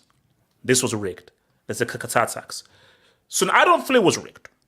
I don't feel it was rigged. I just feel like Mbappe outshone Messi and Di Maria and Emi Martinez carried him. So that's my other argument. Nomad, do you believe that World Cup was rigged for Messi? If it was, can you please give me examples and proof and evidence as to how you feel it was rigged? Yeah, I don't think it was rigged. Oh. Yeah, but I think the entire apparatus, including FIFA, including the referees associations, including all the senior bureaucrats, including all the, state politicians who have their own representations in FIFA, they all were in a concerted effort that at least Messi should be, helped to win as much as possible. So it was rigged? Not exactly, because rigging, how can you rig what happens on the field? Maybe the referees association head should be, taken into investigation, because just like, Barcelona, what is that case now? What was that name? Negreira, right? Yeah. The Negreira case. Yeah. So now, I just recently heard that the judge threw away Laporta's argument and accepted Real Madrid's argument that each and every single high-level fixture in Spanish football will have to be investigated, and all the major teams have time to submit their prosecutions against Barcelona in the Negreira case. Oh wow! Wait, hold up. So, Right? so wait, The no, judge, boss. and no, listen to me. So the number one thing that Laporta said was, how can you prove, right? How can you prove of Barcelona and against the other big teams in Spanish football? How can you prove that? Because no payments were made to the individual referees. They checked all the accounts, they checked everything, right? No payments were made, no money was, transferred anywhere. It was all clean. So Laporta said, how can you prove it? So the judge said, actually what you did was, you paid money to Negreira, and Negreira peddled out favors in the form of promotions. That if you are pro Barcelona or from a pool of referees, those referees who are already predisposed to Barcelona or to be pro Barcelona, they were collected and they were told, listen to me, they were told to be a bit more favorable to Barcelona and a bit against other teams. And in lieu of that, they will keep getting to referee high-level matches, even in international No, fixtures. what does this have to do with Qatar? What does this have to do with Qatar? So this could be the same case. That's what I'm saying. The referees association head of FIFA and their links to Al Khalifi or to the Argentinian politicians, that could be investigated at the most, because that's the only place where it could be. Don't have money. So no. Okay. It's not about money. It's not about money. To be fair, the whole country doesn't hold money. Wait, hold up. So, but Nomad, do you have any proof or hard evidence that there was this collusion of all the referees coming together to at least assist and help Argentina win the World Cup? The referees have to be investigated. That's what I'm saying. The referees, not even the referees association head has to be investigated. No. But for an investigation to happen, you have to have some evidence or some claims that there were some inconsistencies during the matches. So, what inconsistencies did you see during the World Cup that make you feel that there should be an investigation? Okay, now you've really pushed me into a corner. So now I have to take out the trump card. What happened to the bid process, AJ? How could it happen in Qatar in the winter? And why? What happened to the other bids? What happened to the brown envelopes? Where did the money come from? What kind of money was there? What was Nasser Al Khalifi's role in the bid for the Qatar World Cup? What was Nasser Al Khalifi's role in the infrastructure developmental companies which undertook those tenders for those stadiums? Question mark? Question mark? Question mark? This is going too deep right now. This is going too deep. Question mark. Hold up. Let me look it now. Here's the thing. Now, I've said this for years. If you watch this, I've said this for years that Qatar getting that World Cup, it was money under the table. Facts. Everyone knows this. But is it a logical leap to say the way the World Cup was gotten was through brown envelopes, and say that all because it was gotten in that way, they somehow engineered it for Argentina to win? Because It yes, is that's what the way that Qatar got it was very dodgy. But was there still any evidence from what we saw at the World Cup that they tried to engineer it for Argentina and Messi to win? It is. If the United States had got the chance to host the World Cup, right? Even they would have bribed. Even they would have sent money. America's famous for that, but no one ever gets to know. Hey, Yeah, but trust me. Trust me. Yeah, but they would do it in. But they would do it in a civilized kind of way, But when it comes to Qatar, the kind of money, there's difference between American money and Qatari money. I don't need to tell you the difference, right? I mean, you know about the labor statistics, right? About the stadiums and how they were constructed. Yeah, a lot of people dead. Oh, no, Bodies of we laborers know. buried Also in the underneath Guardian the article, structures of those stadiums, and that was overlooked by FIFA. Sepp Blatter suffered for that in some way, and the people who succeeded him are never going to suffer for that. And those people who died creating those stadiums, their families are never going to get compensation for that. And those stadiums are not going to be taken apart. They're not going to be, used for any other purposes. The Qatari government said each and every single one of them, those stadiums are going to be taken apart brick by brick. So it was a giant money. It was a giant money laundering scandal to launder blood money, to launder. So what does that have to do illegal with money? Okay. Ask Khalefi. Ask Nasser Al Khalefi and ask the referees association. Hold on. Okay, so let me come to Ricardo. So Ricardo. So we can all agree that the way the World Cup was dodgy. For sure. That was dodgy. That's been proven to a degree, right? Yeah. Like we all do this, but again, where I don't understand from Nomad is that, and this is what I even ask people, and that's why I say, guys, Ronaldo fans, anybody who believes that this was rigged, please, I will make space for you. You can come and join in. So if you believe it was rigged for Messi to win this World Cup, I want to hear from you. Please, I want to hear from you to have a balanced discussion. So Ricardo, so with what Van Gaal has said, do you think it's problematic, or do you think it doesn't really matter, like, because people it's just one guy and also there's no proof? Or do you think that people will latch onto it because it's now a name that is now sort of now putting seeds of doubt? So it's a name. Now, if we're gonna be honest, anybody who's probably over the age of, I would say, 25 and is Latin American knows about Louis Van Gaal. They know who he is. This guy is a known xenophobic. Like, he's known, especially to Latin American players. There's a reason why Messi celebrated the way he celebrated, right? So we can't just ignore that and act like, where this comments come from. Obviously, Louis Van Gaal has always been a man who says whatever's on his mind, even if people fire back at him. All right. So that's obviously why it's controversial, why he says that, much like, when Cristiano Ronaldo says something, because he's a controversial figure, it's going to make headlines. So he's no different from what Louis Van Gaal is saying. Now, when you factor in the game that he played and the game that he lost, mind you, this is the same guy that said they were well prepared for Argentina. They said if we went to penalties, we were going to beat them. Mind you, this is the same guy who said right before the game that, Argentina are using similar formations as us. The difference is that we know how to use it. Yeah, he's just so. Messi's gonna be ineffective. Like we have a plan to stop Messi. Like you'll see on Friday. He's mad. He's just this mad. guy was talking mad shit before the game, and that's fine. To me, that's fine. As a South American, even myself, that is fine. All right. But when you lose and you start making excuses as to why you lost, bro, just hold your L. Like, you already lost. Like, you look great if you talk shit and win. But when you lose and you're not humble after you've been humbled, bro, no, you're a clown. You look like an unbelievable clown. And look, for even let's say it was rigged, right? Let's say if it was rigged.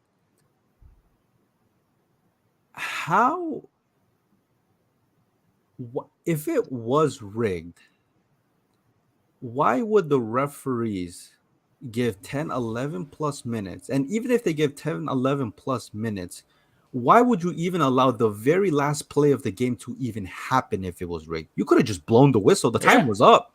Yeah. Right? You went to a penalty shootout. If it was rigged, why did... If all the players you can't rig a penalty shootout. You can't rig a penalty shootout unless of course Van Dijk was involved in the rigging as well, and he decided, "Yo, Emmy, I'm going to your right. Make sure you dive to your right, bro." Look. Actually, have we checked Van Dijk's bank accounts? Or... also, while you have to check commands and check Chouameni's as well. Okay,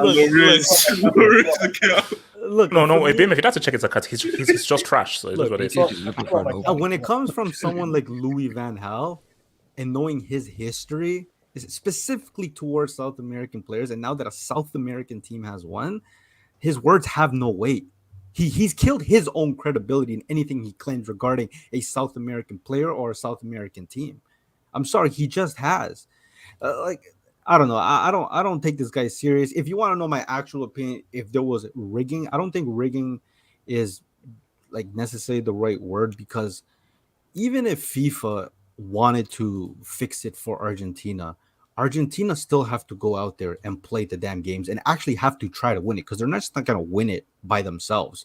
Not only that, if you actually have watched every single game of Argentina in that World Cup, they were better than every single team they have played. If there was a game where they actually weren't better and they won, then okay. But every single game they played, they were the better team. So how is the rigging really going to help? And this, what I think how it was fixed, it wasn't just for Argentina. If you look at the way the groups were specifically designed, Argentina, Portugal, France, and Brazil were all designed for them to meet in the semifinals. If they had won their group. If not, even if one of them didn't win their group, one came second, it was at least fixed for it to guarantee a square off between the first and the second place teams. So they Qatar wanted a semifinals of Brazil, Argentina, because that's the number one international fixture in the world. Then France, Portugal, because you have Mbappe and you have Cristiano Ronaldo. Okay, it's not Messi's and it's not Mbappe's fault that Neymar and Cristiano Ronaldo couldn't hold up their end of the deal. Okay, now this is my thing too. It's funny how we all want to say, "Oh, it was rigged for Argentina and Messi," right? They have acquired the World Cup before Messi was even there. So if had it not been Argentina and Messi won, would we have said it was rigged for Brazil and Neymar had they won? Would we have said it was rigged for Mbappe and France had they won? Because there are PSG players as well. I'm just saying, because it's Messi, because it's Argentina that won, it's going to ruffle a few feathers. And also, if you're going to rig a tournament, maybe you don't give 2 penalties to the opposing team in a World Cup final, and you don't let it go to penalty shootouts, because that's the worst rig I've ever seen. I mean, because the evidence just in there. Elijah talks to me, just in there. HH, is there possible that you could go to Google and pull up the knockout stages for us? The bracket? All right, I'll try and do that. I'll try and do that. But talk while I'm trying to bring it up. All right, so ladies and gentlemen of the jury, we are now opening another book of uncomfortable conversations. I guess this is my narrative from now until the end of the season. Honestly, let's be really honest. Me personally, if we want to talk about rigged World Cups, we may have to go as far as 1934 if we want to talk about rigged. Because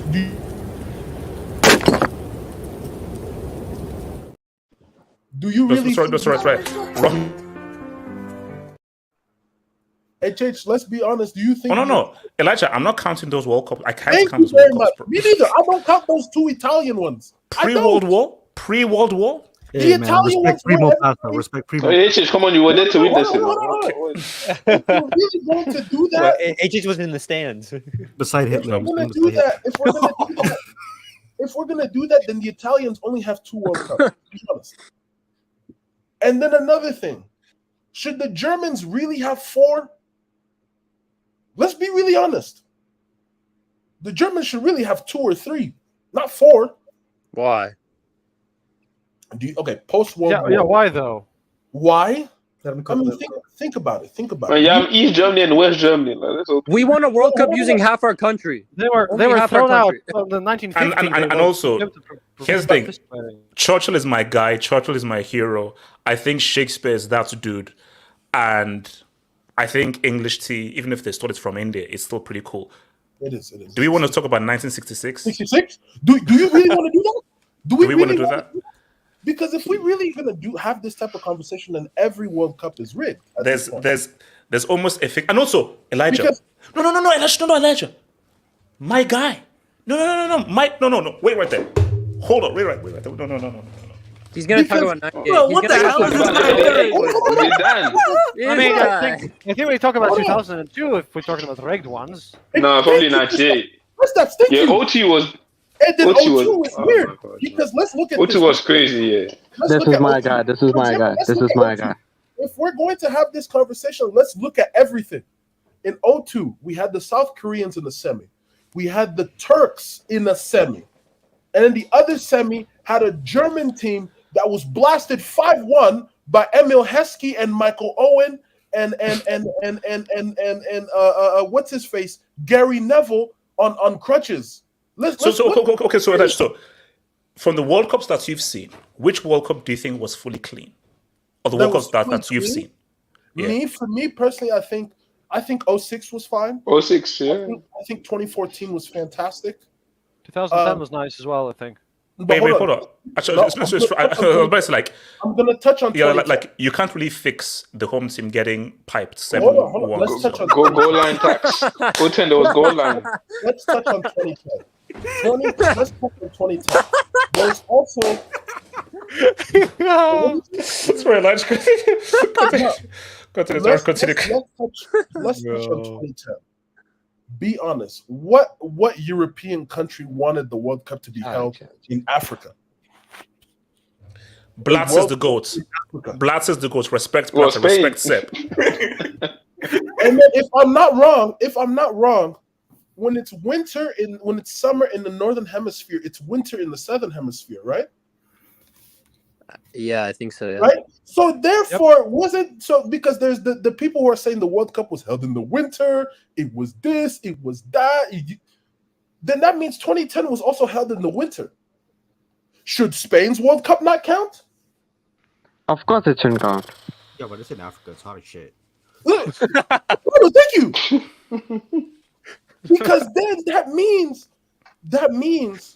2018 is corrupt because we have Putin tax.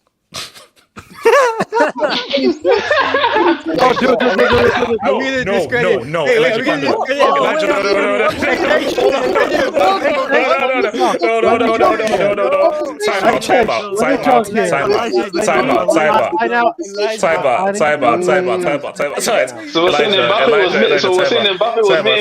Ricardo, stop stroking your damn chin.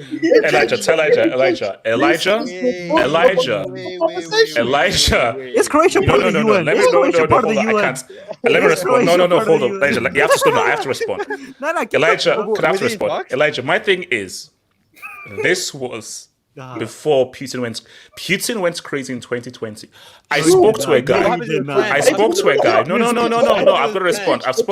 Elijah, you are not putting an. Zelensky, man. Elijah, my narrative is all I have in life. Elijah, my narrative is all I have in life. You're not putting an asterisk on that World Cup, don't you dare. But HX, let's be honest.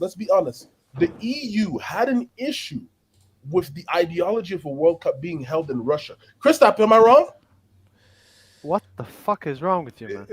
No, Christoph, is that an affirmative action World Cup? The thing is, let's also take a look at this. If we go back to 02. No. 02 was fully rigged. Just as South Korea didn't know how to beat Germany. So, but hold on. Let's take a look at this. How did the Germans get to the final if they weren't even better than 18-year-old Landon Donovan and Gio Reyna's dad? Let's have that conversation. Elijah, And here's the hold on, Elijah, you're not. Elijah, I think Elijah, you've gone off the rails. Yeah, that's too far. Like, maybe you have to put your back. Maybe you have to put your cap on. Yeah, I mean, maybe since your cap is at the side, maybe you've turned your brains to the side. Yeah, no, that's too because much. what you're not going to do Elijah, is your cap discredit on cannot Ireland's be World demonstrated. Cup Bring and it back. Mbappe's World Cup. I'm not discrediting You don't do that. that. Now, I'm saying that tournament. Elijah, go off on 2010. Elijah, I'm here for 2010. I'm here for 2010. I'm here for it. I'm here for 2010 and 98. Actually, no. I need 98. Let him cook. Let me finish. Let's go to 2022. I asked if you could pull up the knockout stages, right? I can't, and Google is being a prick, but You continue. can't share it, Google text? Okay. I have it on Wikipedia right now. If we want to talk rigged, let's be Van Gaal. If you want to talk rigged, Mr. Van Gaal, who only won one trophy at Manchester United, who it took what's his face? Does he even play anymore? Lingard to win him a trophy at Manchester United, who got cooked by Jurgen Klopp, who was 3 months into the job. This is the same Louis Van Gaal that lost to Jurgen Klinsmann and Bobby Wood in Amsterdam in 2018. I'm just saying. Let me cook. If we want to talk rigged, Argentina should have played Berhalter and Matt Turner in the quarterfinals. If we want to talk rigged, and they would have given birth to them. Triplets, maybe. We would have lost 8-0. Let me be honest. I know. I said triplets. And then if we also want to talk rigged, not triplets. but if we also want to talk rigged, let's really look at these matchups. How the hell? If we really want to talk rigged, then that means the Netherlands should have not qualified. It would have been the easiest. It would have been a walkthrough for some of these countries to win a trophy. Argentina should have walked through if it was rigged. I think Argentina won this thing fair and square, no doubt. They were the best team, and they put it together at the right time. Because that loss to Saudi Arabia, it turned on the switch. And the key thing, team. Not Messi.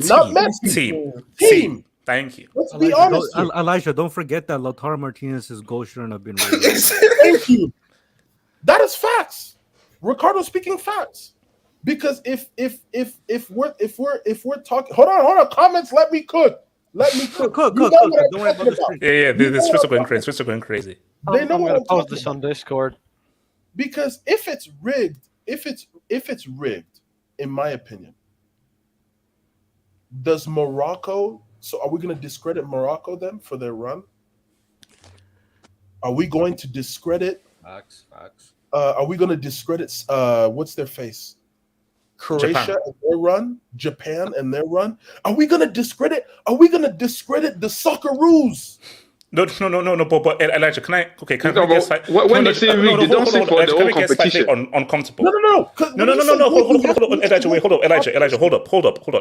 So, before the World Cup, there's a certain person from the country of Peru who said a few things. And this was months before the World Cup.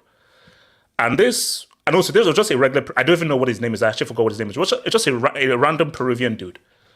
He just said, "You're half full." And I sit at the bar. I say, "Yo, I'm Peruvian." I said, "Oh, you're Peruvian, cool." I said, "Wait, what's your name?" "You don't need to know." So he bought me a drink. He bought himself a drink. He sat down. Where? So wait, hold on. Wait, this was in Nando's. No, hold on. No, this was in Sweden, Stockholm. So it was just like a random bar in Stockholm. And then this was months before the World Cup. This Peruvian said that, "Do you really think that a World Cup held in Qatar, they won't give that World Cup to Messi after they did so much for Messi to join PSG?"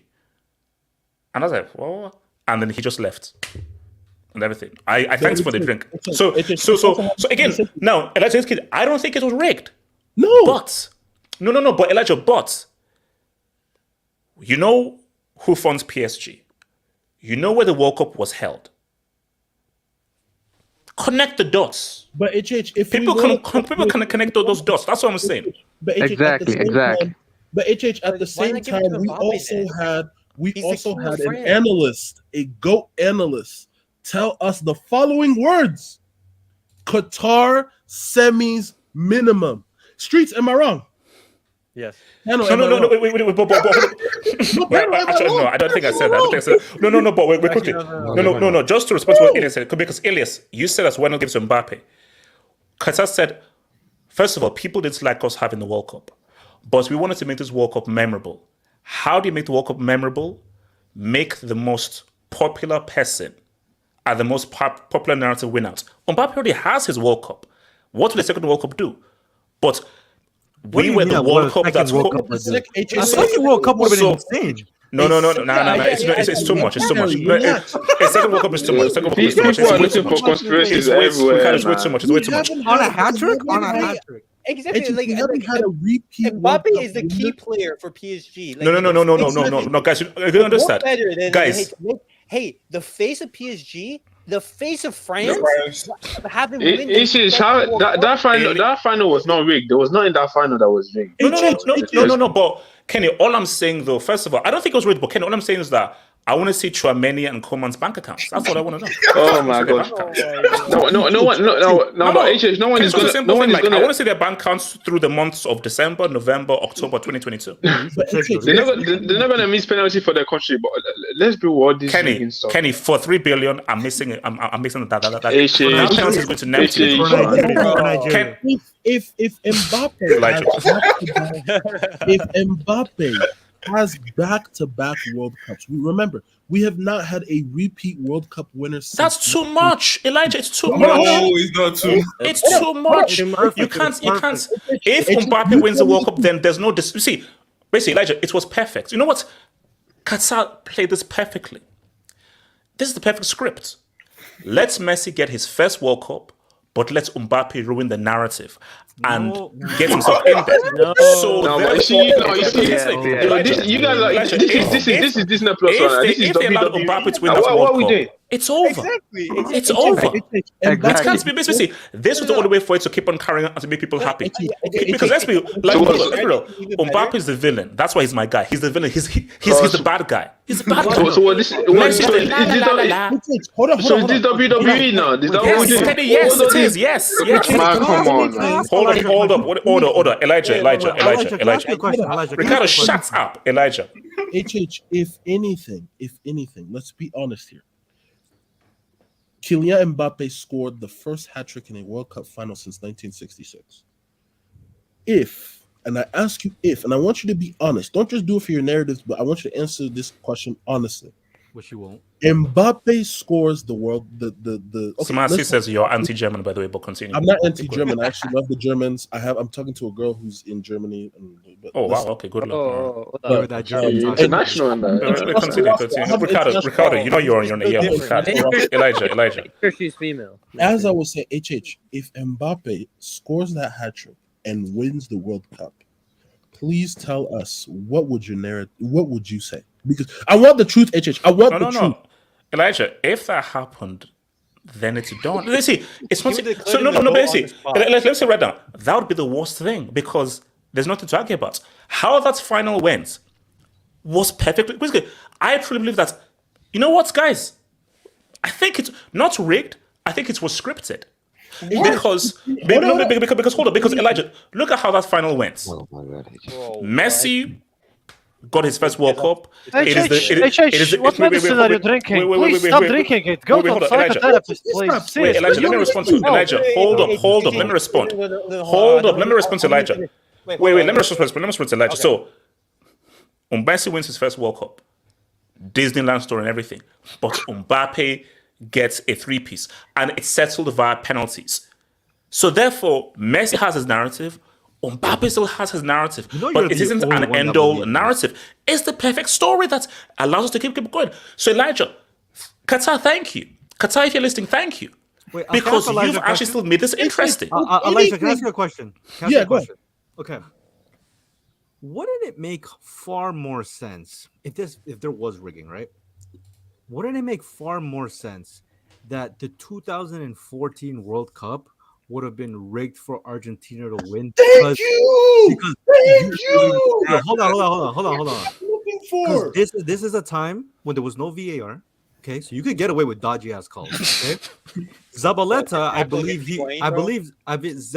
I think I think somebody Sparta kicked him or something like that, which could have No, been a red.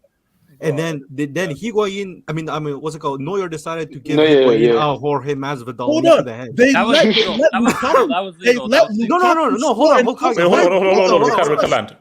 Ricardo. I'm not saying it's legal. That's not my point. My point is that if you were gonna rig it in a time with no VAR and review of a red card that's being issued, they could have given Neuer a red card and got away with it.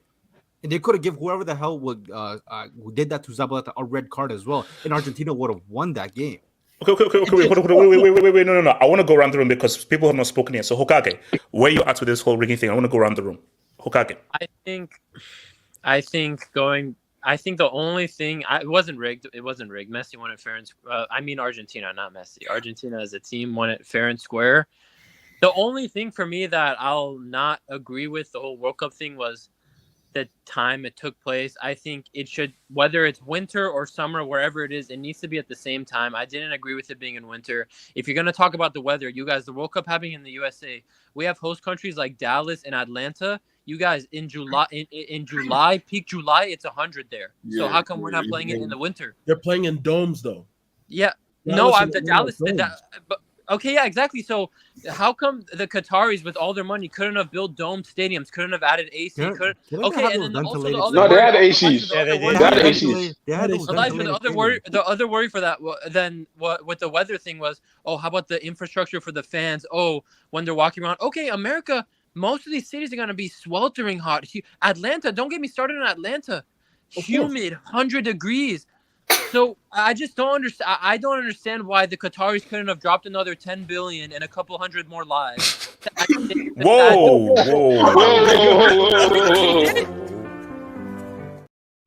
I'm sorry, that's what happened. Isn't Okay, that what I happened? know, but that's a Is yellow. that not what That's a happened? yellow. The difference That's a is yellow. not all the matches are going to be played in Dallas. It's going to be in 3 different countries, and the weather's going to be. But still, different the in United every States, single okay, city. Mexico in the summer and the United States, okay, Canada, okay, I cannot get, but the United States and Mexico, most of the places are going to be super hot. So I don't really understand the excuse of them putting it in the winter for Saudi Arabia. I know, sorry, where was it? Qatar, sorry, I got to mix up. I'm pretty sure it's hotter in the summer. Yeah, it's hotter in the summer. That's why. Bro, those in the players summer it would've would have been died, bro. crazy. Yeah.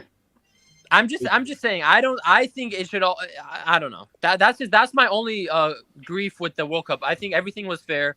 I think, okay, sure, some matches might seem skeptical, but honestly, that's what made this World Cup, in my opinion, like really special. Like this Argentina starting with the loss, them bouncing back. I remember that Mexico game and their bounce back, the penalty shootouts. Penalties always make World Cup knockout stage games more fun. I think, in fact, the penalty shootouts is the evidence for it not being rigged. I mean, what idiot would it's like, bro, want there to be penalty shootouts? Bro, that would be the worst. No.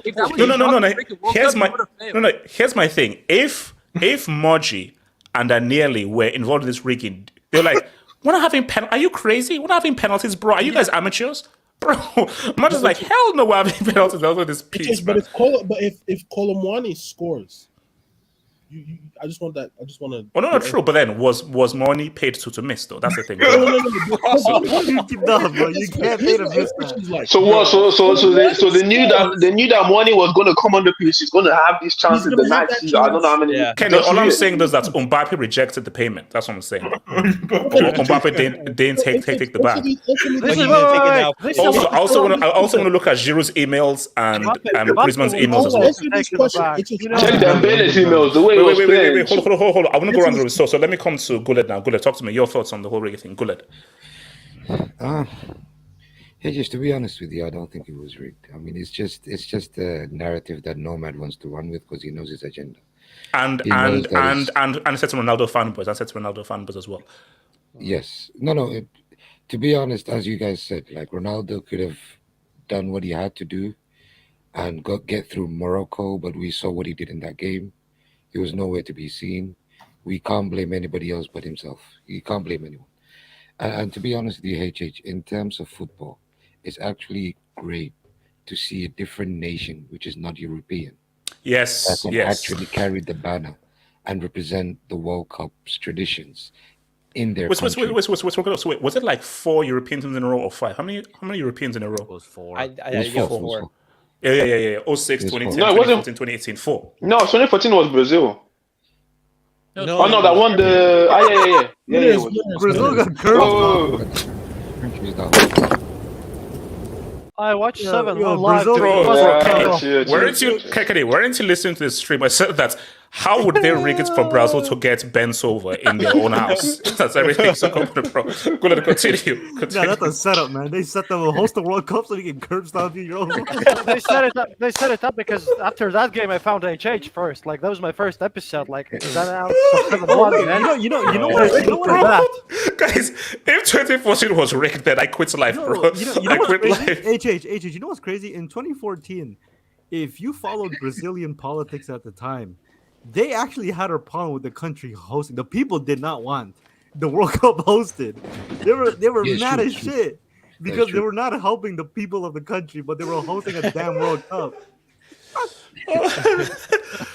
Sorry. I was going to continue. Maybe it was a punishment for the people. They're always punished. They're still punished until today. What kind of nonsense is this?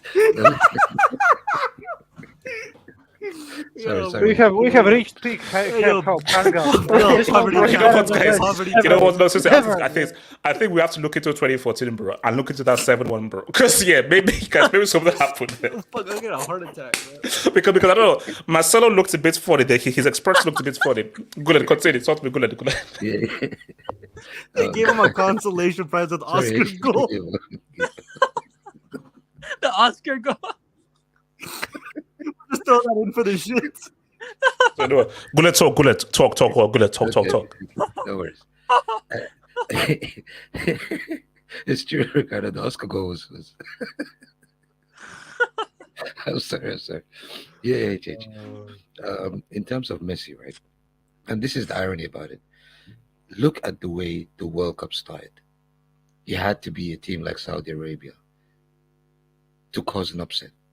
This actually shows you that it's not rigged, HH. Argentina, if they didn't bench Paredes, God knows where they'll be today. Like, really and truly. And Pedro Martinez, too. Yeah. Yes. But the hard decisions had to be made. Yeah, and the hard decisions had to be made, and Messi actually showed up in each and every game, guys. Each and every single game. I mean, I cannot even fathom what would have happened if he didn't play the way he played. And also, HH, thinking about the narrative, right? Yeah, man. Why are you laughing, man? This is how you know Croatia doesn't have a huge budget because they can only afford... No, but Guled, do you know, will the Ronaldo fans ever let this go? Never. No. Like my thing is that will they? Because my thing is that with what Van Gaal has said, it just gives more fuel to the fire. Yeah. So now they just continue to say, "Oh, rigged." So it's like, no matter what Messi does, like people will always find stuff to critique and say, "Hey, he hasn't done this, he hasn't done that." Like, look at you, for example. Messi has done everything in football, and yet you still find wait, no. He has to outscore this French guy, in which he only played twice in international football, and he's up 5-2. You're setting that for the benchmark as being no. Elias, all I ask is for him to outscore Mbappe in a World Cup game. I'm just. But why does he need to outscore him? Why if you're the goals, why can't he outscore a total? Can I ask you a question? Would you rather score a hat trick in the World Cup and lose, or score 2 goals and win? I'd rather be a 19-year-old World Cup winner. No. Ricardo, I'd rather win the World Cup on my first goal than six The fact that you won't tries. answer the question kind of tells you the answer. No. I'd rather win the World Cup in the first goal than 6 tries. So Guled, I think Guled was talking. Don't be rude. Don't be rude. Guled is talking, but don't be rude. Guled. No, I understand what you mean, Elias. But let's be completely honest. Van Gaal just threw them a bone. He just threw the Ronaldo fans a bone. Yeah. It's like throwing a dog a bone. He will definitely buy it, and he will take the bone and go with it. It's one of those things, HH. And to be honest with you, in terms of football, because you're a football analyst, right? Mm-hmm. Let's put your agenda to one side. Oh, God. Even in the terms of us now talking about the Ballon d'Or, right? It's actually better for you if Messi wins it. The reason why is Messi actually represents what you stand for in terms of football.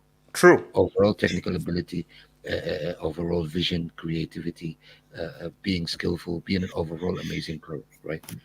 if God forbid Haaland wins, that means data and statistics won, and that's gonna ruin football for us. So but my thing though is it's already gonna happen.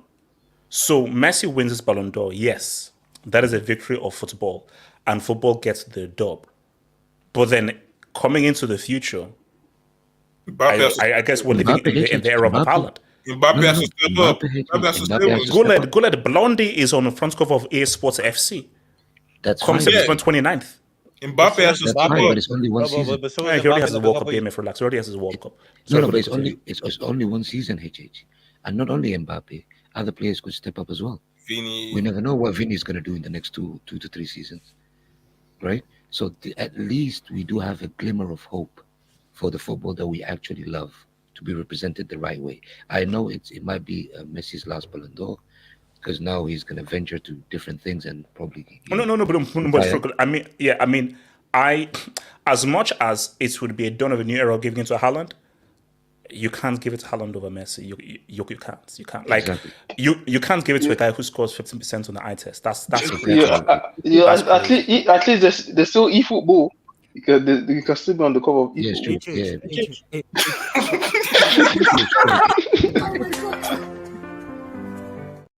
HH, would Messi you shut your goddamn ass up? HH, would you Messi's say on that cover. Messi's on the cover for eFootball. Wait. Let me come to Elias. Elias, talk to me though. So let me guess. It's not rigged because you're from Argentina. Shout out to Buenos Aires. I mean, for like you guys basically have said like all the points I was going to be said. How can you rig football? Like it's so intricate. Like there's so many. Wait, no, Elias, stop. Now this thing isn't rigged, bro. Moji says hold my beer. Juve says hold my beer. so no, Elias, you can rig football. Now this wasn't rigged. Of course you can rig football. Moji says hold my beer. No. I mean, you can't just give Messi like the hey, here's your World Cup. That's exactly what I mean. Like you can't rig football. Like there's so many variables in football. That's what I'm saying. Like for example, what happens if Messi misses the penalty? Well, what happens if Emi Martinez doesn't make that save? Well, like no. But you can rig football. This wasn't rigged because no. Of course, wait. Elijah, it's literally has happened in Calciopoli. Of course, even in France. If no, Marseille. Wait, hold up, Elias. If you pay players, you pay the referee. You can make certain in-game decisions that can benefit the opposition. I think what Elias is trying to say is that let's just say, how does Argentina rig it? If the FIFA is the one that's rigged, that's not Argentina's fault. That's not Argentina. I'm saying that. I'm not going that's my entire. Is it point. Because again, it's like Elias. Well, thank you for Elijah raising up. O2 was rigged. Like that's I have never seen a more rigged game than that South Korea Italy game. No, and the South Korea Spain game. Like that's basically those are the two most scandalous games I've ever seen in my entire life. South Korea Spain and South Korea Italy. That was rigged. If you watch all quarterfinals, maybe except England, Brazil, you will have a problem with that tournament if 3 out of the 4 quarterfinal games were jugs. Let's be honest. I have a question for you. Yeah, go for it. So I'm hearing that Saudi Arabia, they're not gonna go for. Wait. So Abdallah, you said you want to comment. There's a space in for you, Abdallah. There's a space in for you, Abdallah, if you want to comment. Ricardo, what are you saying? I'm hearing that Saudi Arabia is actually not gonna go forward with the 2030 World Cup, but they're gonna go in with the 2034 World Cup. Mm-hmm. Now you have said that Cristiano Ronaldo is gonna put himself in a cryo chamber so he can play until he's maybe 100 and something years old. Yes. If Portugal wins the 2034 World Cup, what are we saying? How old will be? Is this possible? No, Ricardo. If they do, then Ronaldo fans have to keep that same energy. They have to keep that same energy. So basically, if come 2034, Cristiano drops a 2-piece in a cryo chamber in Saudi Arabia, then you've got to keep the same energy of it was rigged by. He'll be 49. That'd be so blatant. It wouldn't be 49. 49. So I here's wouldn't the put thing, it though. past No, them. here's I the wouldn't thing, put it though. past If a 49-year-old is top scorer and scores in a World Cup final, that wasn't rigged. That's the New Testament. That's an offering. That's a sacrifice. I was It's an offering. actually going to answer this. If, say, by God's divine intervention, Allah, Buddha, Jesus, Jehovah. Wait, hold up. What? So wait. So Ricardo, so Saudi Arabia, it's going to be hosted when? In 2030. I think it's 2034. Guys, hold up. I don't Is Cristiano trying to play like a long game here? I'm not putting anything I'm past going to do Stanley Matthews tax. I'm not doing anything. I'm not betting anything Stanley past Matthews. Ronaldo. Okay, Stanley Matthews played pro football until he was 65. Yeah, bro. That man is like I don't think he's Listen, that's no, Ricardo. That's the scary thing. I will not put it past him. No, I will not put it past that. Yeah, that go man, to Saudi Arabia. Let me walk into everything. Yeah, that man is obsessed with that world. Like, he's definitely not giving up on it. No way Ronaldo spends 10 years in Saudi. No. Well, why not? He doesn't have to spend 10 years in Saudi. He just have to like. No, Hokage. No. He doesn't know about that. I have come and given Saudi Arabia a huge dub. I'll chill out somewhere, put myself in a crowd chamber. Tell me when the World Cup is. 6-7 months, gets training, boom. Ronaldo, I think Ronaldo did not play for like 6-7 months in the run-up to the O2 World Cup. He hardly played. And you saw what they did. So Cristiano's like, bro, just get me to one of your World Cups. Rig it for me because I gave you a dub. Boom. Comes to the finals, scores a goal, and leaves the trophy. Now, HH, I'm literally asking you this question. Ronaldo subbed in 90th minute, just like on a wheelchair, just plugging it in. 2026 is coming. 48 teams. And I've said this. If by some divine deity miracle, Berhalter and Pulley and Gio Reyna somehow pull it off and win the thing, I think that's rigged. Yeah. Oh no, of course, no. If America lifts up that trophy in 2026, I will not recognize because that. That's trophy. my narrative to retire football. Why not? That's my narrative. Hokage, America's first World Cup is in America. Are you with it? Coached by Berhalter, and who's that bomb? Haji Wright. No. If Haji Wright drops a two-piece in the World Cup final, bro, I'm not recognizing that trophy. It's hosted by 3 countries. Technically, no, but America have all the games in the non-knockout stage, so. All the knockout stage games in the final. So if anybody in the panel needs to go, just tell me because AK wants to try and come. Let me go real quick. I haven't spoken about it. Okay, baby, go real quick and then I'll swap you in. I don't think the World Cup was rigged. I think it just Van Gaal just being salty at the end of the day. I think he just saw that he couldn't. After I think that 95 Ajax team he won with the Champions League with it was just washed.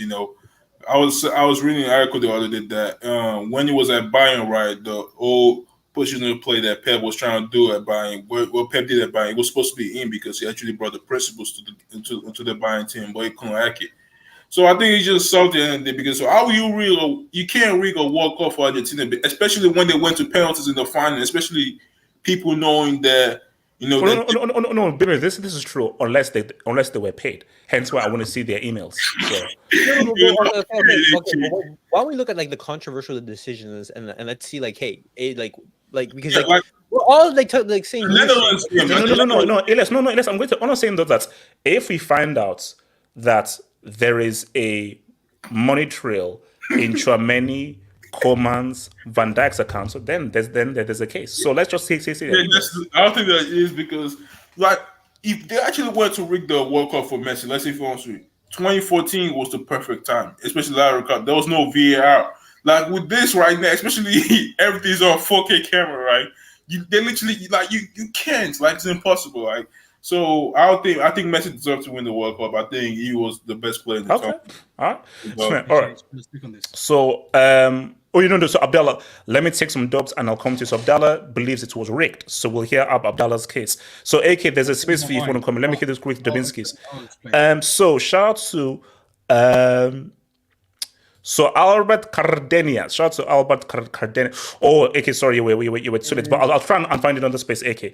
Albert Cardenias. First, Peru versus Argentina, 1978. Number 2, Hand of God. 3, how good was Messi really in Qatar? There's a pattern of getting away with things. You need to investigate this HH. Hey, we have two Peruvians on either side of the argument, man. Sorry, Ricardo, man. The whole of Peru ends with you. Okay. Ricardo, you don't speak for your whole country, bro. All right, thank you. 78 was crazy, but wait, hold on. What happened in 78 specifically again? Military juke attacks. Insane scoreline.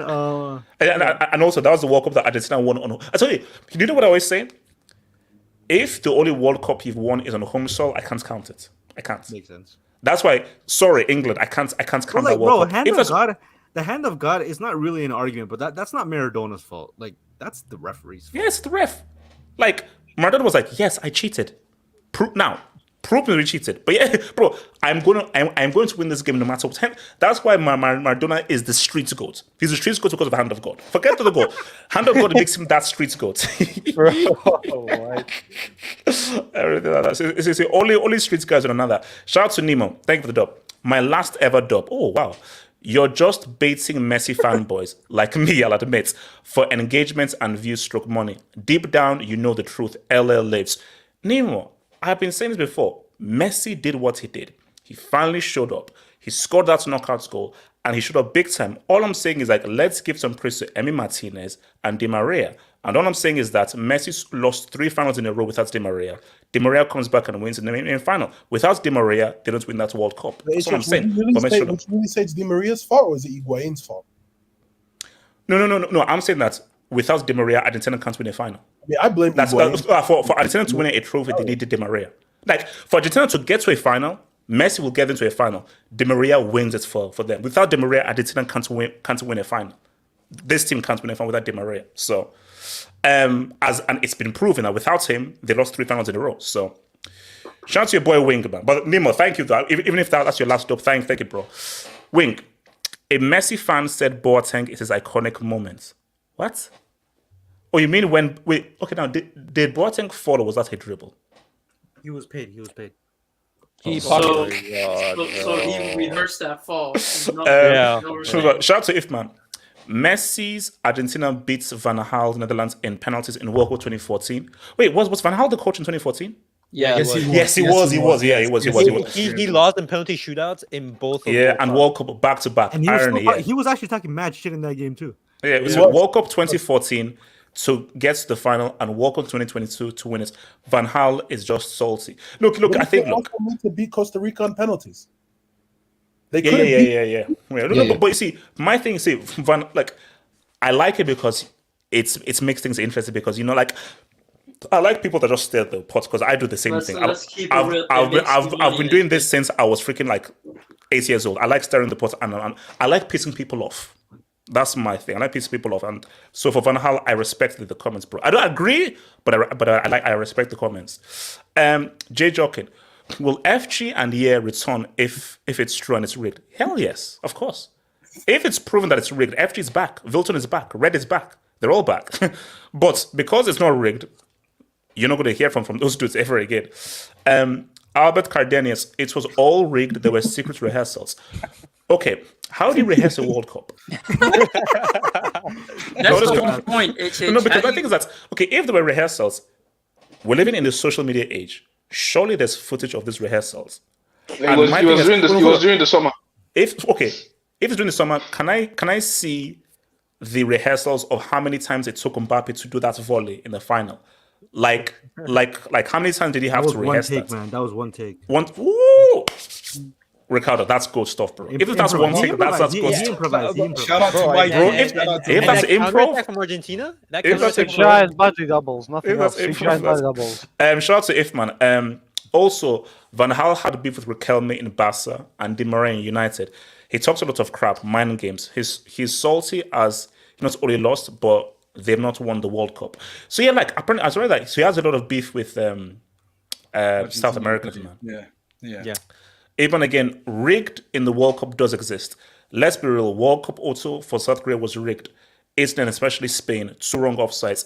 Guys, go on to 2010. YouTube. 2010 final. Don't forget the No, but 2010 look, final. see, go onto YouTube and please, I beg you, watch the Italy and Spain South Korea games. I beg you.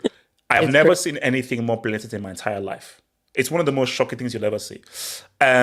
Also, World Cup Italy 34, World Cup 54, winning for Germany, and World Cup 78 for Argentina. Look, yeah, like, bro, if we're looking at 60s, 70s, 30s, come on, because, bro, 1930 World Cup, come on, man. Of course, that thing was rigged, what the hell?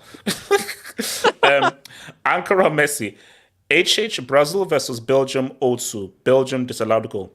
Oh, HH. Bro, also was clean. Also was clean. I don't give a damn. Trouble HH because I do have some files. Albert Cardenas, HH in on it. He's protecting his narratives. No, look, see, there's no real narrative or agenda here. Again, Messi has the World Cup. It's just that Mbappe ruined the perfect story. That's just the issue.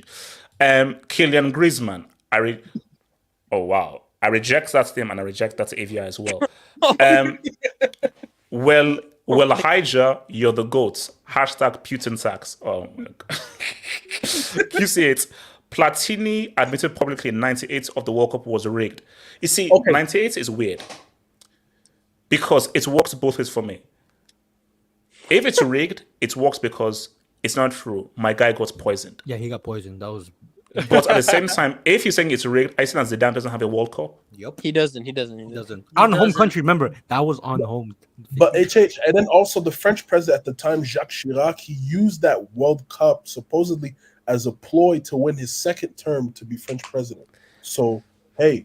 And it's not that hard to poison somebody, if we're being honest. We may have to look at that. I don't know. And Ricardo, he was amazing in the semi-final throughout the whole tournament, and suddenly he's a ghost, bro. That man was poisoned, and I knew it when I was watching it live. That guy was. Was he poisoned, or was he just not professional? Like, let's be honest, this guy was eating food at no end. Zima, you bum. This was 1998. You can eat 10 cheeseburgers, but if you're balling like Ronaldo, it doesn't matter. Is he really a professional? Like, let's keep it. Wait, hold on. RR7. Most World Cup penalties awarded ever.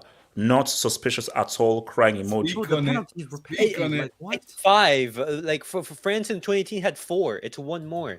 Okay, so Abdullah, go through. So I'm shout out to Indubitably. Thank you for the dub. Indubitably. HH, Messi not being the GOAT because of Mbappe means you think Mbappe is the GOAT, but Mbappe does have the achievements yet. So Mbappe doesn't have the achievements yet. Admits it. So Messi is the GOAT. My thing though is, Pele has 2 World Cups. Messi has... Sorry. Maradona has the greatest individual performance in a World Cup of all time. It's the only time where a single player carried a team. The closest thing to a carry job is Maradona in 86. And Ricardo, I know you accept with me. A South American correspondent agrees. Yes, he agrees. And... it is the best one. So Pele, so that's what it is. Like Maradona in 86, that's the closest thing to a one-man carry job that we've ever seen. Ever. But HH Pele at 17, man.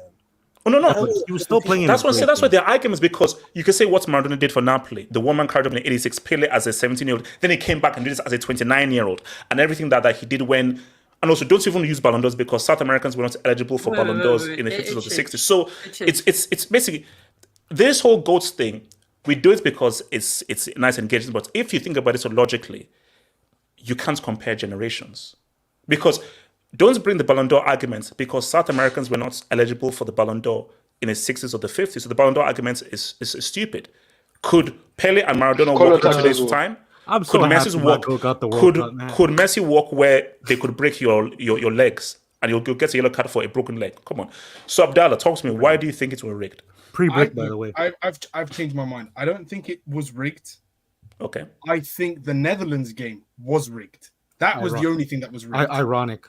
No, that was the only thing that was rigged. Of course. Where are you from, Abdullah? Abdullah, where are you from? Abdullah, where are you from? Abdullah, where are you from? I'm half Dutch. Look. That's more than okay. So Abdullah, okay. Try and objectively tell me how the Netherlands game was rigged. I'll explain. Okay. When you watch that, if you watch that game back, or if you remember the highlights, the amount of fouls, especially the amount of Argentinian players that fouled, it was likely they only got one red card. Messi should have been sent off. Any other player, just 1 second. No, he doesn't. If his name wasn't, let him land. I can disprove that, by the way. I can disprove that. If his name wasn't Lionel Messi and he didn't have the career he had, he would have been sent off in that game. He would have been sent off. So sent off for what specifically? With intent. You look at the tackles and the fouls where he intentionally wanted to injure certain players. For certain challenges. He should have been sent off. If it wasn't for that, then they wouldn't have gone through. But in term, apart from that, that was the only thing that was rigged. And for me, Mikey, Teenage Mutant Turtle, would have won that World Cup. He would have been to that final, and we would have lost that final. But I'm just saying that was. So your argument is that you believe that in that game Messi should have been sent off. Only that game was and a couple of other Argentinian players. Can I? Elias. No, Messi. What people talk about is that handball. That handball was in the middle of the pitch when Argentina, where the ball was overhead.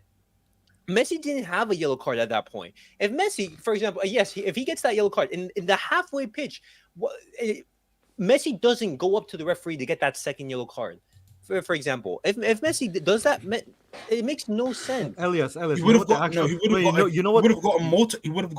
what two the other actual before ruling because was? he should have seen him. Hold on. Ricardo. When he went in for tackles. The actual ruling on the handball, whatever. I've watched it back. I did it like 2 days ago when this whole bullshit happened. The reason why you couldn't give Messi a yellow card on that, and the whistle hadn't been blown yet. So people say that Messi's handball came after the whistle. That's actually not true. The handball came before the what's it called? The whistle was blown. The problem was that in that situation, if you watch the referee, he gave advantage to Argentina in the play.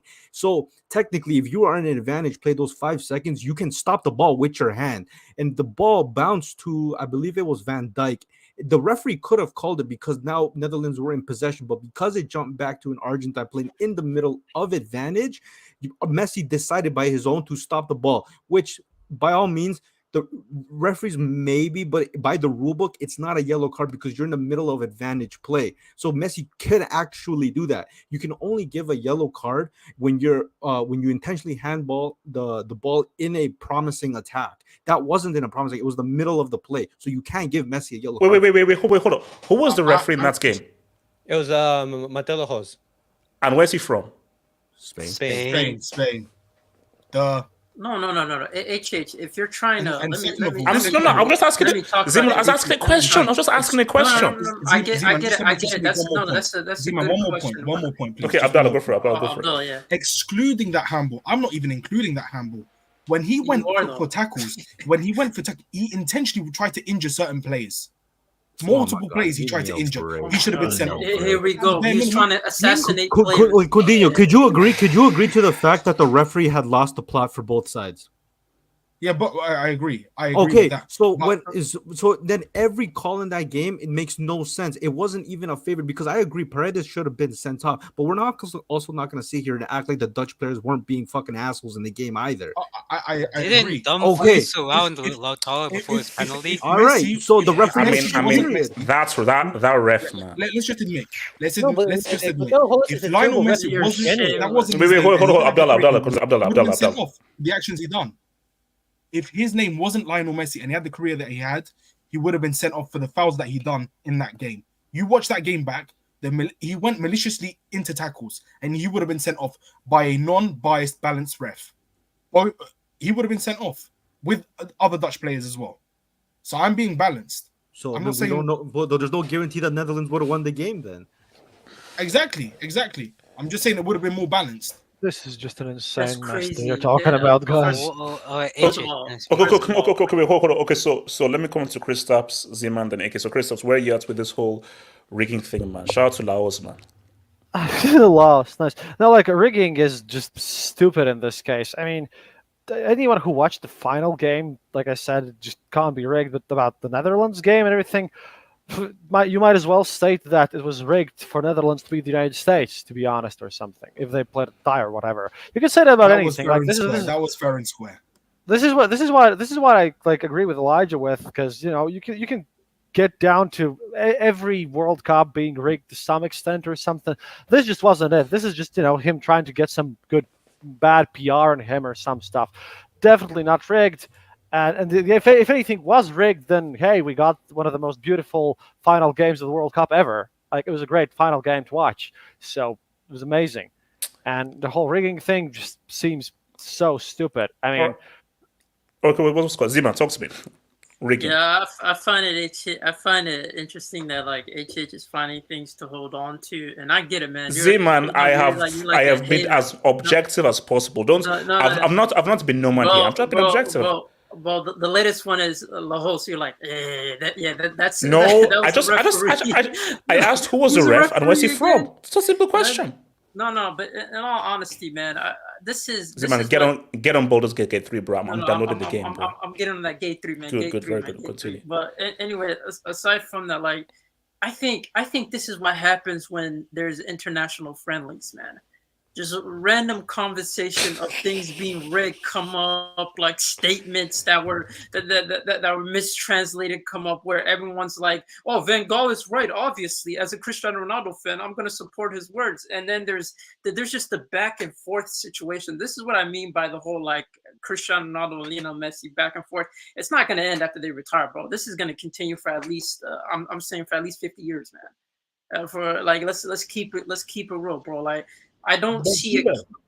That's my problem with this whole like rig thing, because you guys make excuses for certain events and not excuses for another. Like, one of the things that I heard while listening to this is like the whole thing of like, oh, Maradona should be praised for that handball, but when Suarez did it, everyone wanted to get at him for doing the same shit. Like for me, it's just like it's all tribalistic and whatnot. Let's be fair, Messi deserved it, and the interesting thing is, you were all criticizing Messi because he doesn't know how to take a penalty. You guys said when the chip is down, you would never depend on Messi on a penalty shootout. But once he gets it, all of a sudden you're saying it's rigged. Like you said, that was the #1 weakness in his game. Surely that means that this World Cup was playing against him. If you're gonna go by that route, like my thing is like, again, it's just excuses after excuses after excuses, man. It's like these guys never learn, and they never learn. And then it's just like this whole back and forth. HH, man, it doesn't make sense. I know why you're doing it, because you're trying to get the bread. I respect it, HH. You have to get the bread for the stream, obviously. I know how to play the game, HH. I get it, man. I get it. But again, like, I am here to report on news. I am a footballing reporter, and I'm merely reporting the news. For me, there's no excuse, man. He won it. He's the GOAT. Deal with it. Cristiano Ronaldo fans, I want you to cry. Keep crying more. Again, all the Portugal fans. Okay, Zeman, that was uncalled for. Zeman, that was uncalled for. You don't need to go. That's what it's about for these guys that keep mentioning it. It's just like they hang on to this. This is the only thing they can hang on to. Like reality shattering around them. That's the whole point. Like they don't know how to deal. They don't know how to deal with. No. But for me, I always said, like, look, if I said before 2022, if you are going to like a hardcore Ronaldo fan, what is your greatest fear or nightmare? It is Messi holding up the World Cup. That was their greatest fear. Messi holding up the World Cup before Cristiano. And once it's happened, you saw a split. Some guys were like, okay, this is a painful pill to swallow, but I just have to hold the L and just quit football entirely. And other guys were like, it's too hard a pill to swallow.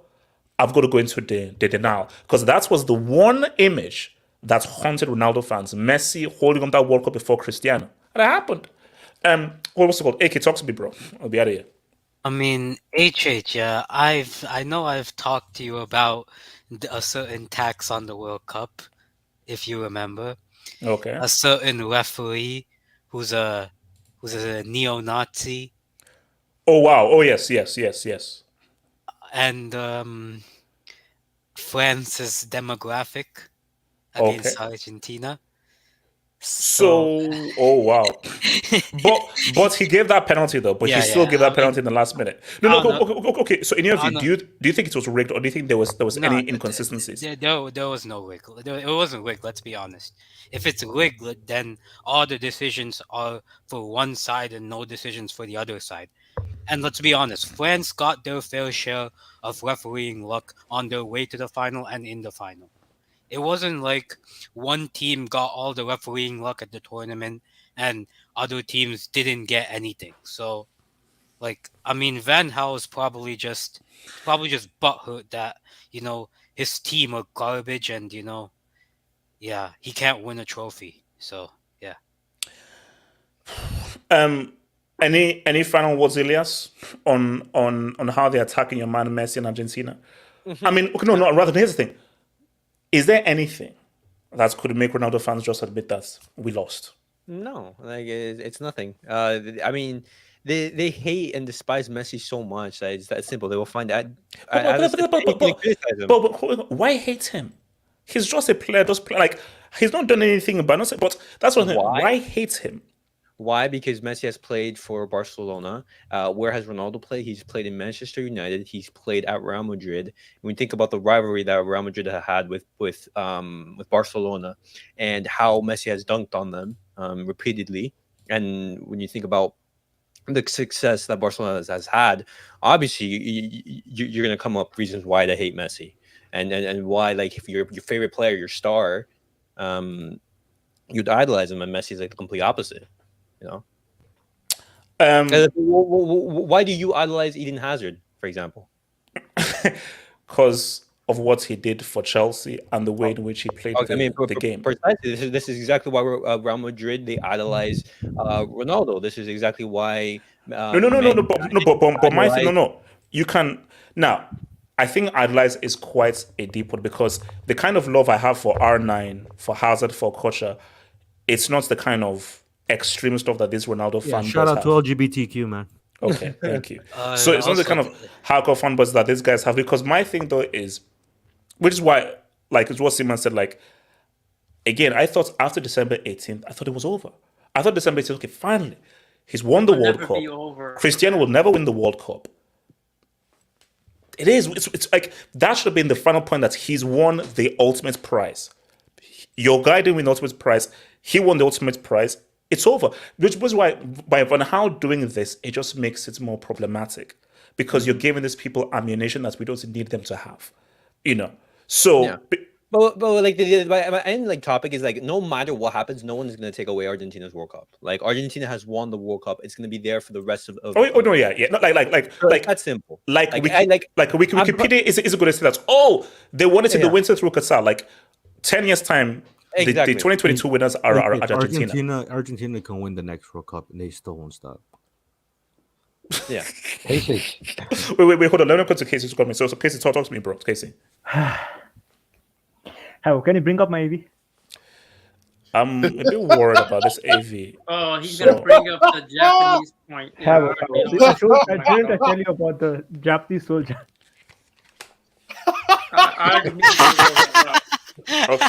Okay, Casey, take us down to a history class, man. Casey. It took this Japanese soldier 30 years after the emperor of fascist Japan had surrendered. I'm just waiting. Like, will it take Cristiano sexuals 30 years too, or like a bit longer? Like, how long? Casey, no, Casey. The way it is going, like, I feel that it can never end, because I think for some people, they've invested. I think it's even something that Ricardo said before, where they've invested too much time. No, but it's a good social experiment. Like, have they invested more than the Japanese soldiers did in the war? Yes. Or rather, they eventually will, because I think for some people, this will be something they'll do full time, because I think what it is that this is beyond football now. It's no longer about football. It's about, basically, it's, what do they call them, Swifties or the Beehive. It's like I am dedicated to supporting this man.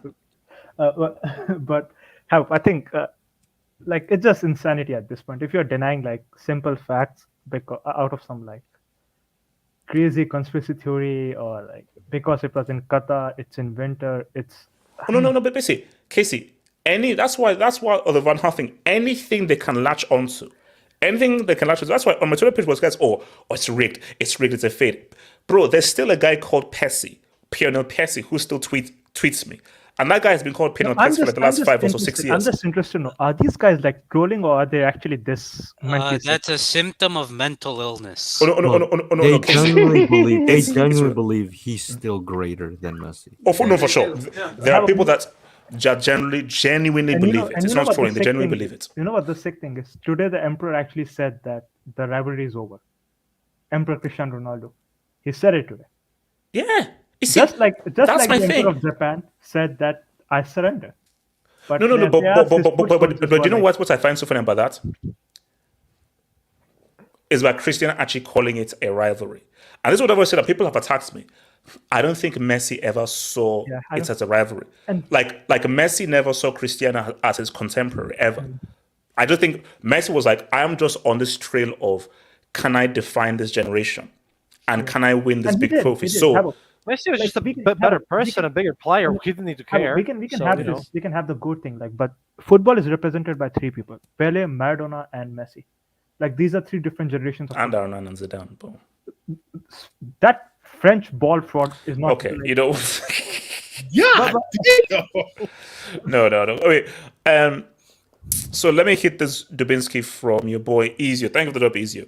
Quick question: why did Messi retire from international football after CR7 won the Euros in 2016? Asking for a friend, laugh out loud. I can answer. Well, that. That's no. It's simple. So that was Argentina's 3rd final in a row.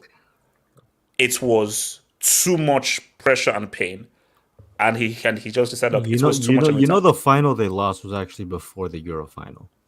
Yeah. And he retired literally of the match. Yo, and that 2015 final, Di Maria played in that. You're just saying. No, but he was injured. Remember, he didn't play the full game. No. Did he or did he not? What did he not get off injured? Did Di Maria play the full game in 2020 in this World Cup? Did he? No, he got subbed off. But you can't do that. He came into the game injured as well. Like the whole reason why. Elias, did he come off injured in the World Cup final? No, he came off injured in the Copa America final. When Di Maria was fully fit and didn't have won every final that he's played in. No, but Di Maria wasn't fully fit. Like he was subbed off because he was injured. Like Di Maria put painkillers and everything to be able to play that final. Like Di Maria wasn't even supposed to start that final. They still scored when he was off, and he created multiple chances that Lautaro. But if Di Maria is on that pitch, they don't score to penalties. They don't go to penalties. Sure, maybe we don't know. No, I know. I know. Lautaro Martinez has influenced my hairline. Like I would become like. No. But in that sense, so obviously, as we now found, obviously, the Copa America was before the 2016 Euros, and now some people said that he quit on his country. I just think that he just couldn't take the amounts of pain and abuse of receiving. There was a lot of pressure. No, it was pressure. I mean, you did quit in your country, so I mean, wait, let me just hit this. So, indubitably, thank you for the dub. The only way Ronaldo fans would have admitted would be if Messi scored 3 beautiful, non-penalty clutch goals in every game in the World Cup. And they will still find, and they'll still say it was a race. There you go. He's been dropped. Can I just say? Hold on, AJ. You have the goal against Mexico. You have the assist against Netherlands. You have the assist against Croatia. You cannot tell me any of those 3 were rigged or scripted. Like those are the highest degrees of production you could have he could have possibly produced. No. The hilarious part is if it was rigged, why would they let Mbappe score 3 goals just to bring it to it was rigged. No, it was scripted. Not rigged, scripted. Now would have been Mbappe winning the World Cup for the 2nd time in a row, and then and then having him as the face of PSG and France for the next decade. Elias, you're talking to a failed indie filmmaker here. You're talking to a failed actor and a failed filmmaker here. And I'm telling you that the better story is what we're given. Mbappe winning the World Cup, that's not a good. That's not a good story. What the hell is that? Casey, I have a question. Wait, HH, I have a question. Yeah, AK, go for it. AK, go for it. What's it?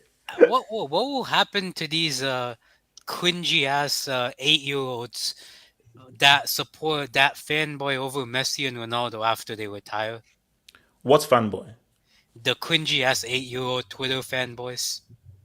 The ones who keep Messi. They're not 8 years old. Well, Ronaldo fans are already on the Mbappe and Haaland hype train, so there's that. What do you? Okay. What about Messi fans? No, we're going to eternity when this guy retires. Wait, hold on. Shout out to Side. HH, I enjoy your denial every day like CR7 fans. Keep up. No. Don't put with CR7 fans. See, CR7 fans are in You are the full. same. No. CR7 fans are, they totally do not. I say, no, wait, hold on. What I don't understand, HH, what I don't understand is that you do this all against Messi, okay? Wait, which is fine. Pick your battles.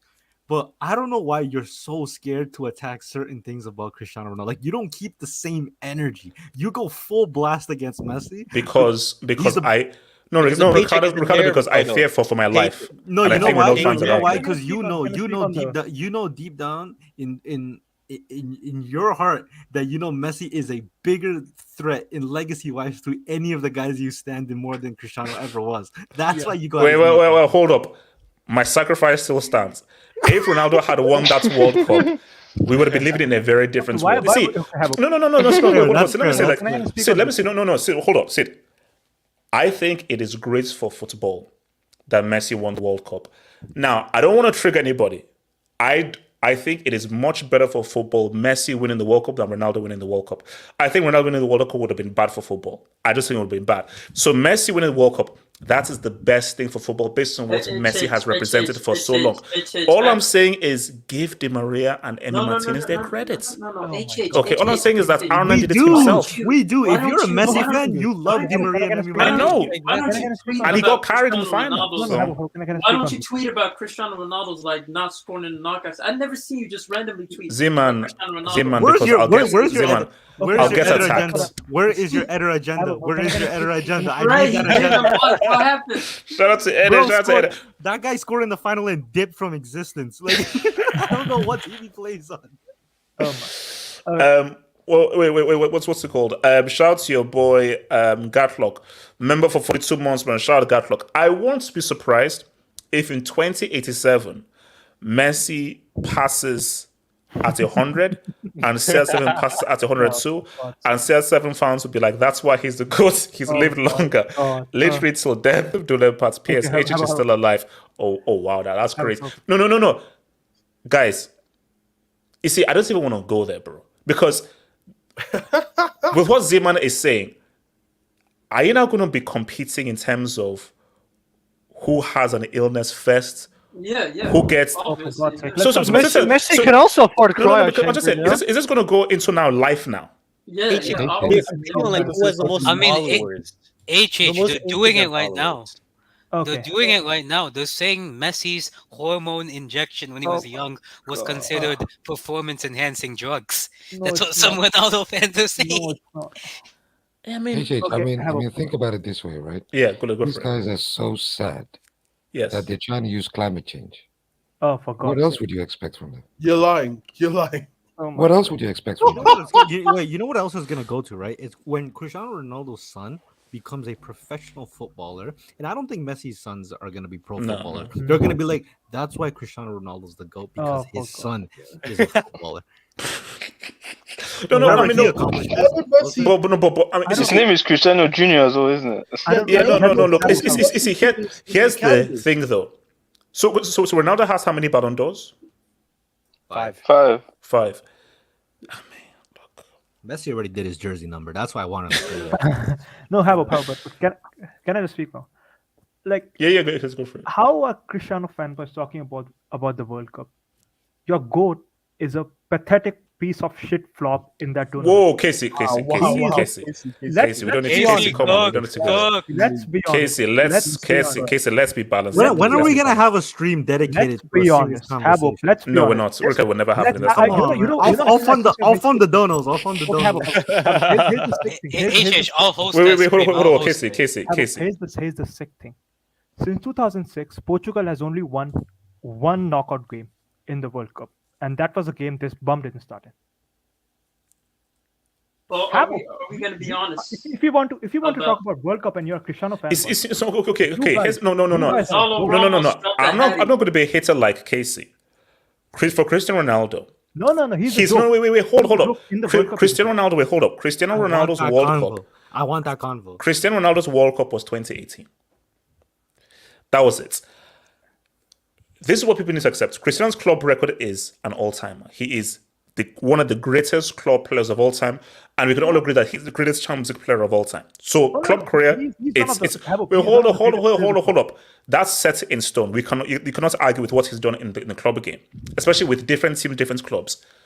We just have to accept that internationally, it's just not been great. No.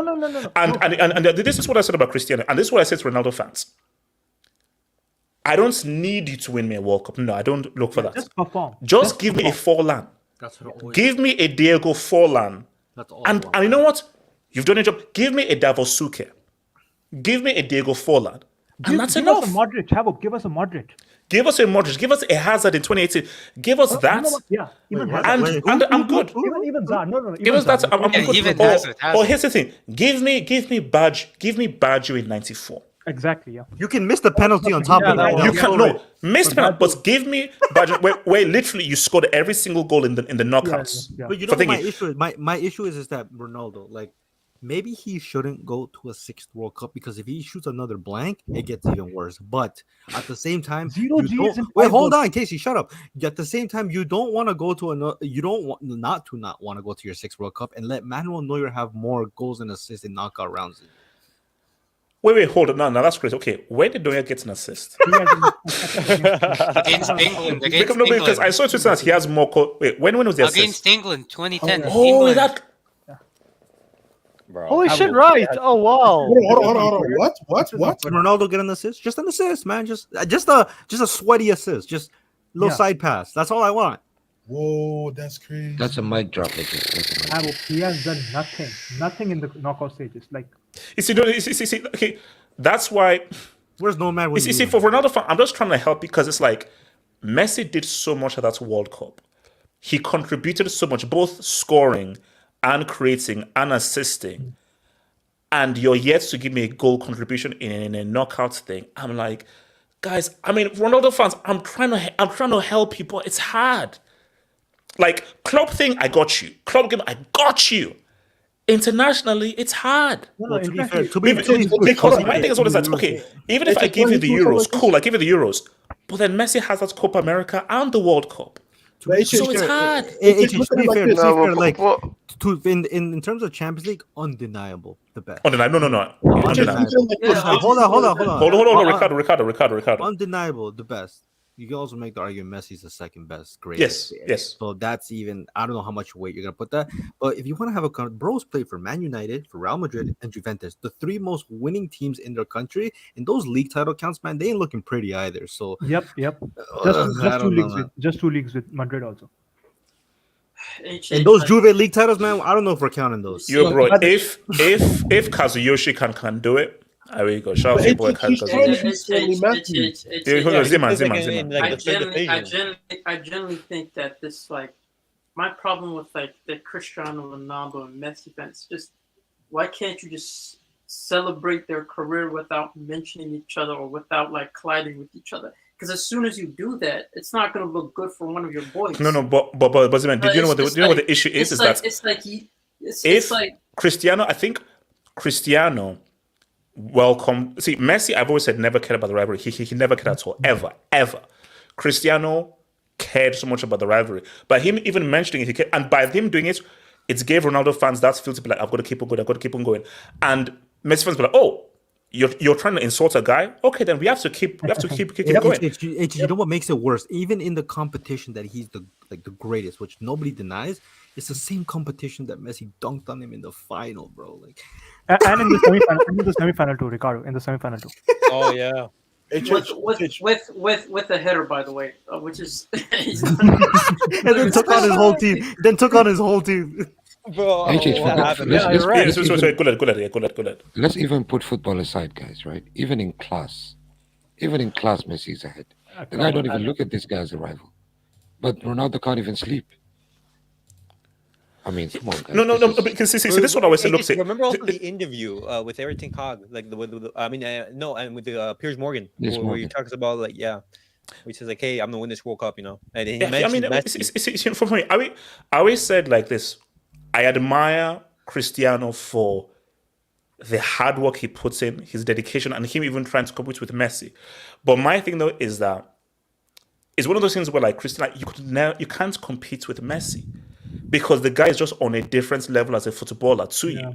So my thing, and it's like and guys, I've been saying this for years, even for this channel, I've said this for years, the only competition was goals. That was it. Yep. That was it.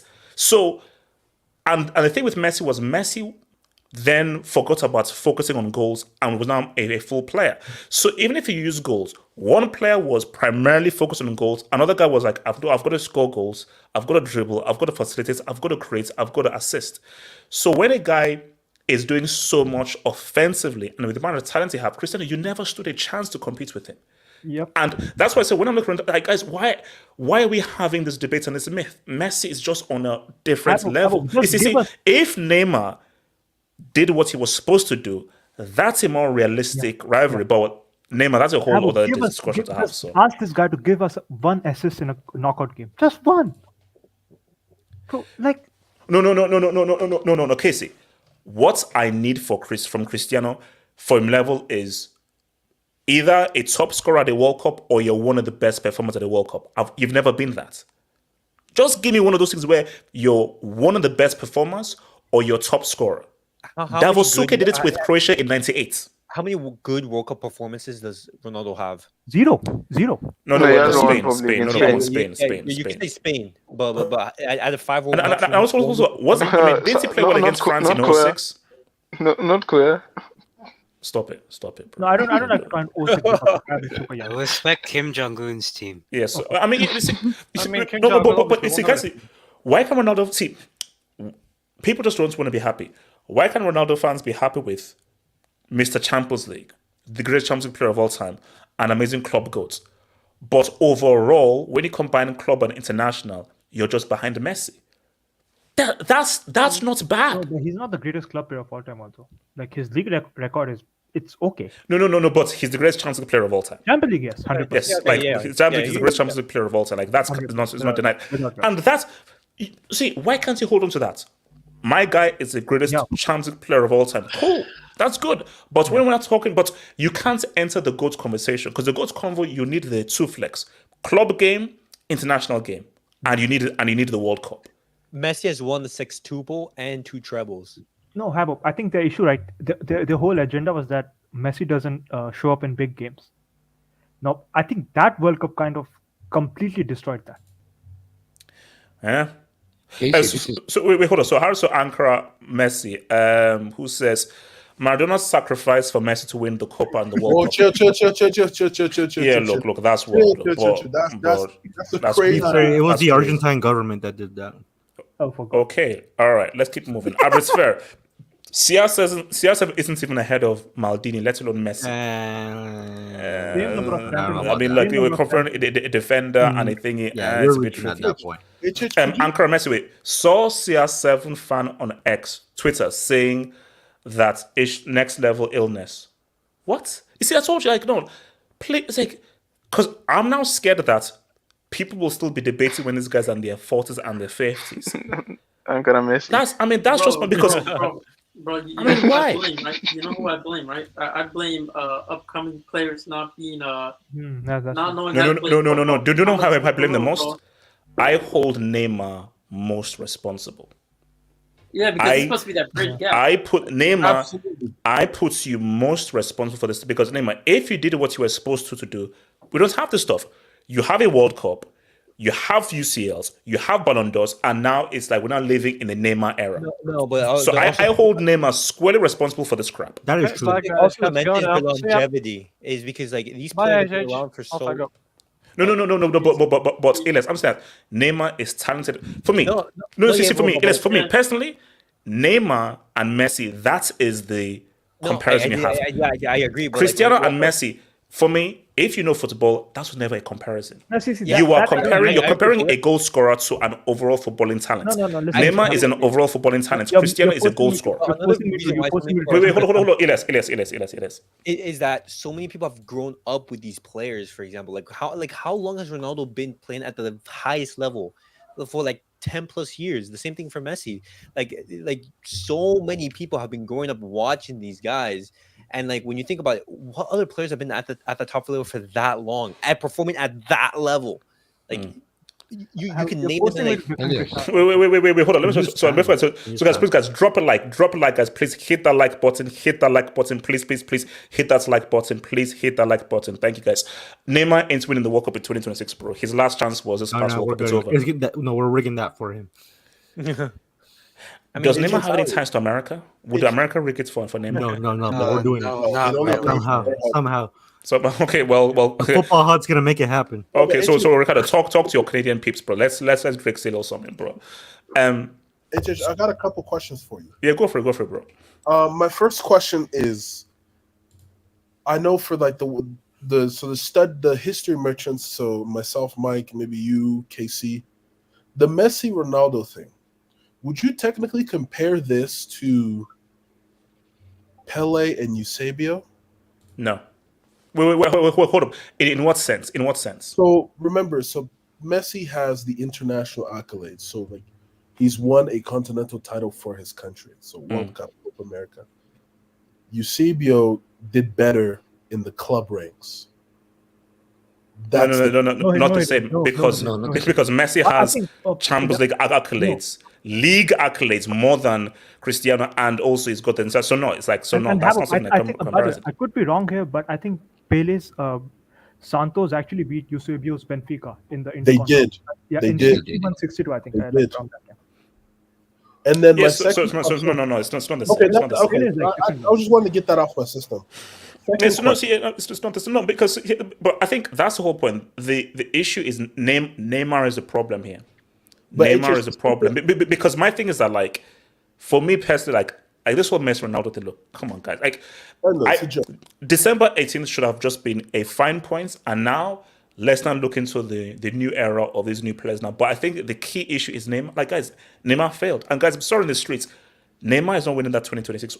I don't think Neymar is not appearing in 2026. No, I think he might appear, but like Casey, no, he's not. Casey's not. Neymar is not going to be in 2026. And then my second question is, there is a rumor going around about Josep Guardiola possibly replacing Mr. Gareth Southgate. That's cap.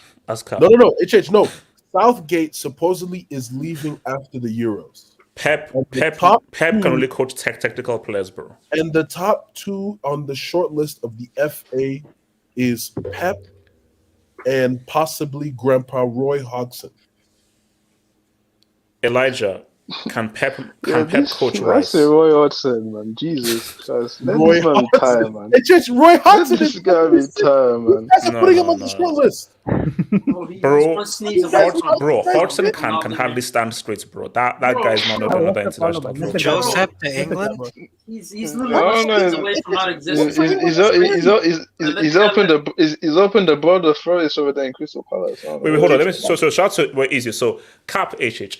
Terry said you didn't rate him when he was light years ahead of Messi in his peak in 2013. The word is this chart is as useful as a cow dung. Oh wow. Wait, hold up. So I think it's referring to Ronaldo. So Ronaldo was lightest ahead of Messi in 2013. Yeah, no, he wasn't. No, he that's wasn't. Wait, hold up. Wasn't Hey, this like Mikey, about a year removed when he broke the calendar year record of Before goals? before Real Madrid won the 2014 Champions League, this was not a debate. Messi was just way clearer. Like it wasn't even a debate. Yeah, I think, bro, what's 2013, 2012? It was only Messi. And also, wait, hold on, wait. Easy. 2013, that was the Bayern treble where Ribery should have won that damn award. Yeah. Come on, that's bro. facts. That's facts. And I think, because again, I don't want to be disrespectful here. I want to be respectful. Cristiano Ronaldo is a legend in the game. He's one of the greats in the game. It's just that in my view, there's a considerable distance between him and Messi. Because, guys, if we only count goals, forget Maradona, forget Dino, forget Iniesta, forget Xavi. Football is more than just goals. And my thing is that Messi represents more than just goals.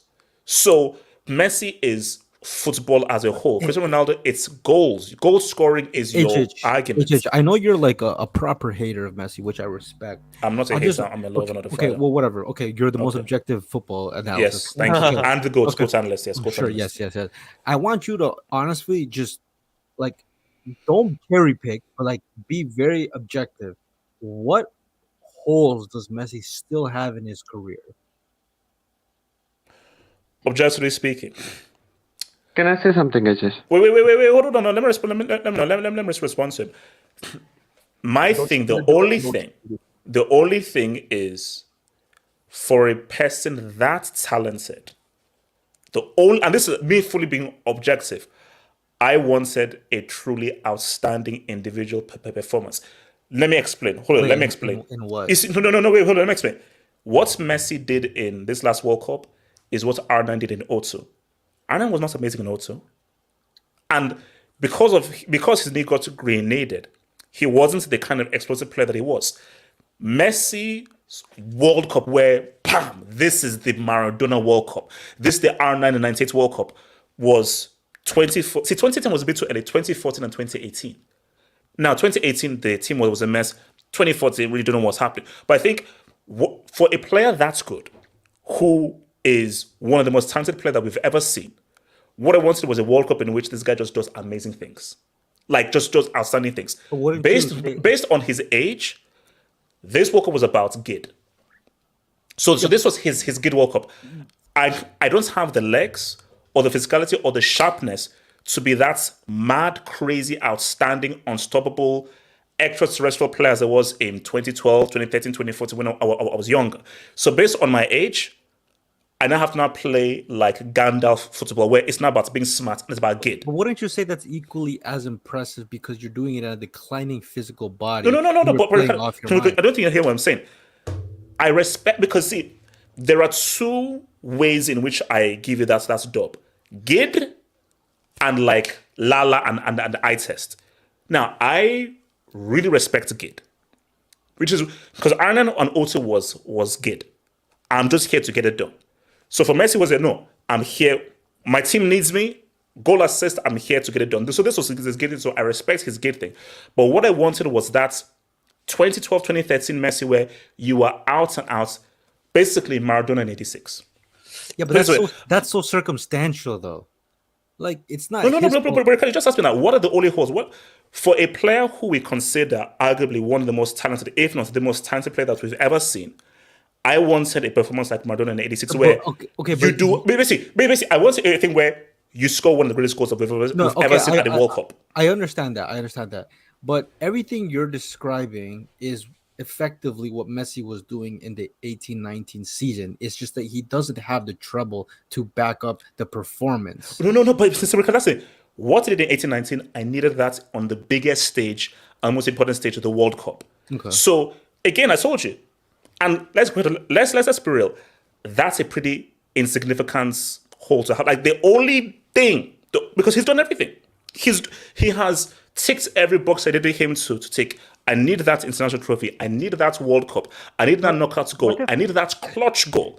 I needed to be good. I needed to say what's up when under pressure. I needed to show up in the final. He did it. He did it all. He did it all. The only thing that I would have liked is for a guy who I know is one of the best football players we've ever seen. I needed that Maradona 86 where you are outstanding and you score one. Basically, you do memorable things at the World Cup. Where, bro, remember when Messi did it at that World Cup? Because that Maradona goal is going to be talked about for all time. It's going to be talked about for all time. So, hey, Kish, can I ask you But then something? again, wouldn't you say every great has a flaw? Like for me, it's like this, right? That's point. Nobody is perfect. Nobody can be perfect. No one is perfect. Are we saying Messi is the least? Are we saying Messi is the least? But he lost 3 finals in a row, though. No. My point is, my point is, so what? my point is, Actually, when it comes to Maradona, can I land? Guys, can I land? Yeah, go for it. My whole point is, you mentioned Maradona's run, but this guy didn't nearly have as much of a club career as Messi. And you mentioned other players that have done less. Like I would say, Messi's overall performance in this World Cup is better than 2006. What is it, Zidane? Yeah. People rave about 2006 Zidane like it's but see, again, thank you. See, the thing about 2006 is, for all time, people are going to be talking about what Zidane did in that game against Brazil, and that's Brazil's team. But he was not even the best player in that World Cup, though. No. But we're talking about that game.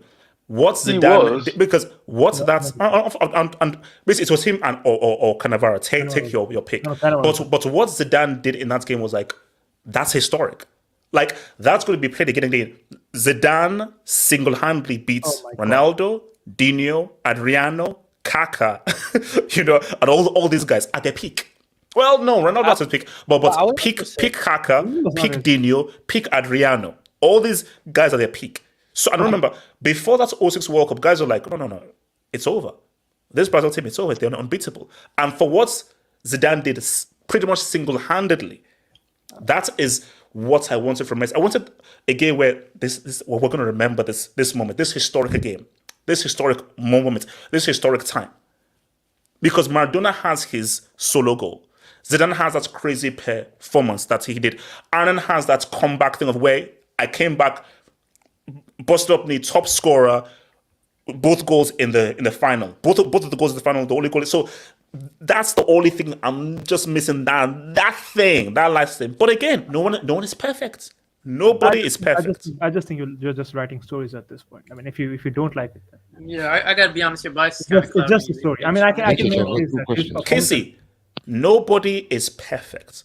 You can pick holes as Maradona's thing. You can short pick hole in R9's thing. Nobody is perfect. Now, who is the least? Which has the least holes? Then you can have that to the debate there. But it's again, it's like, look, man, you can pick holes at everyone's career. But here's the main thing: he did it. Yeah, he did. He won the World Cup. You, for example, you can pick up Messi's failures for Argentina, like the 3 failed finals, the nasty eliminations from the Champions League, and you can say, hey, this is like a blemish on his career. But not to say that he doesn't have any iconic moments in the international football. I think that's a little bit. No. At the World Cup. At the World Cup, even still, for example, because as an Argentine, that goal against Mexico is the goal that. Yeah, that's crazy. But you can't say he. But say, Elias, you just said it. As an Argentine. No, it doesn't matter.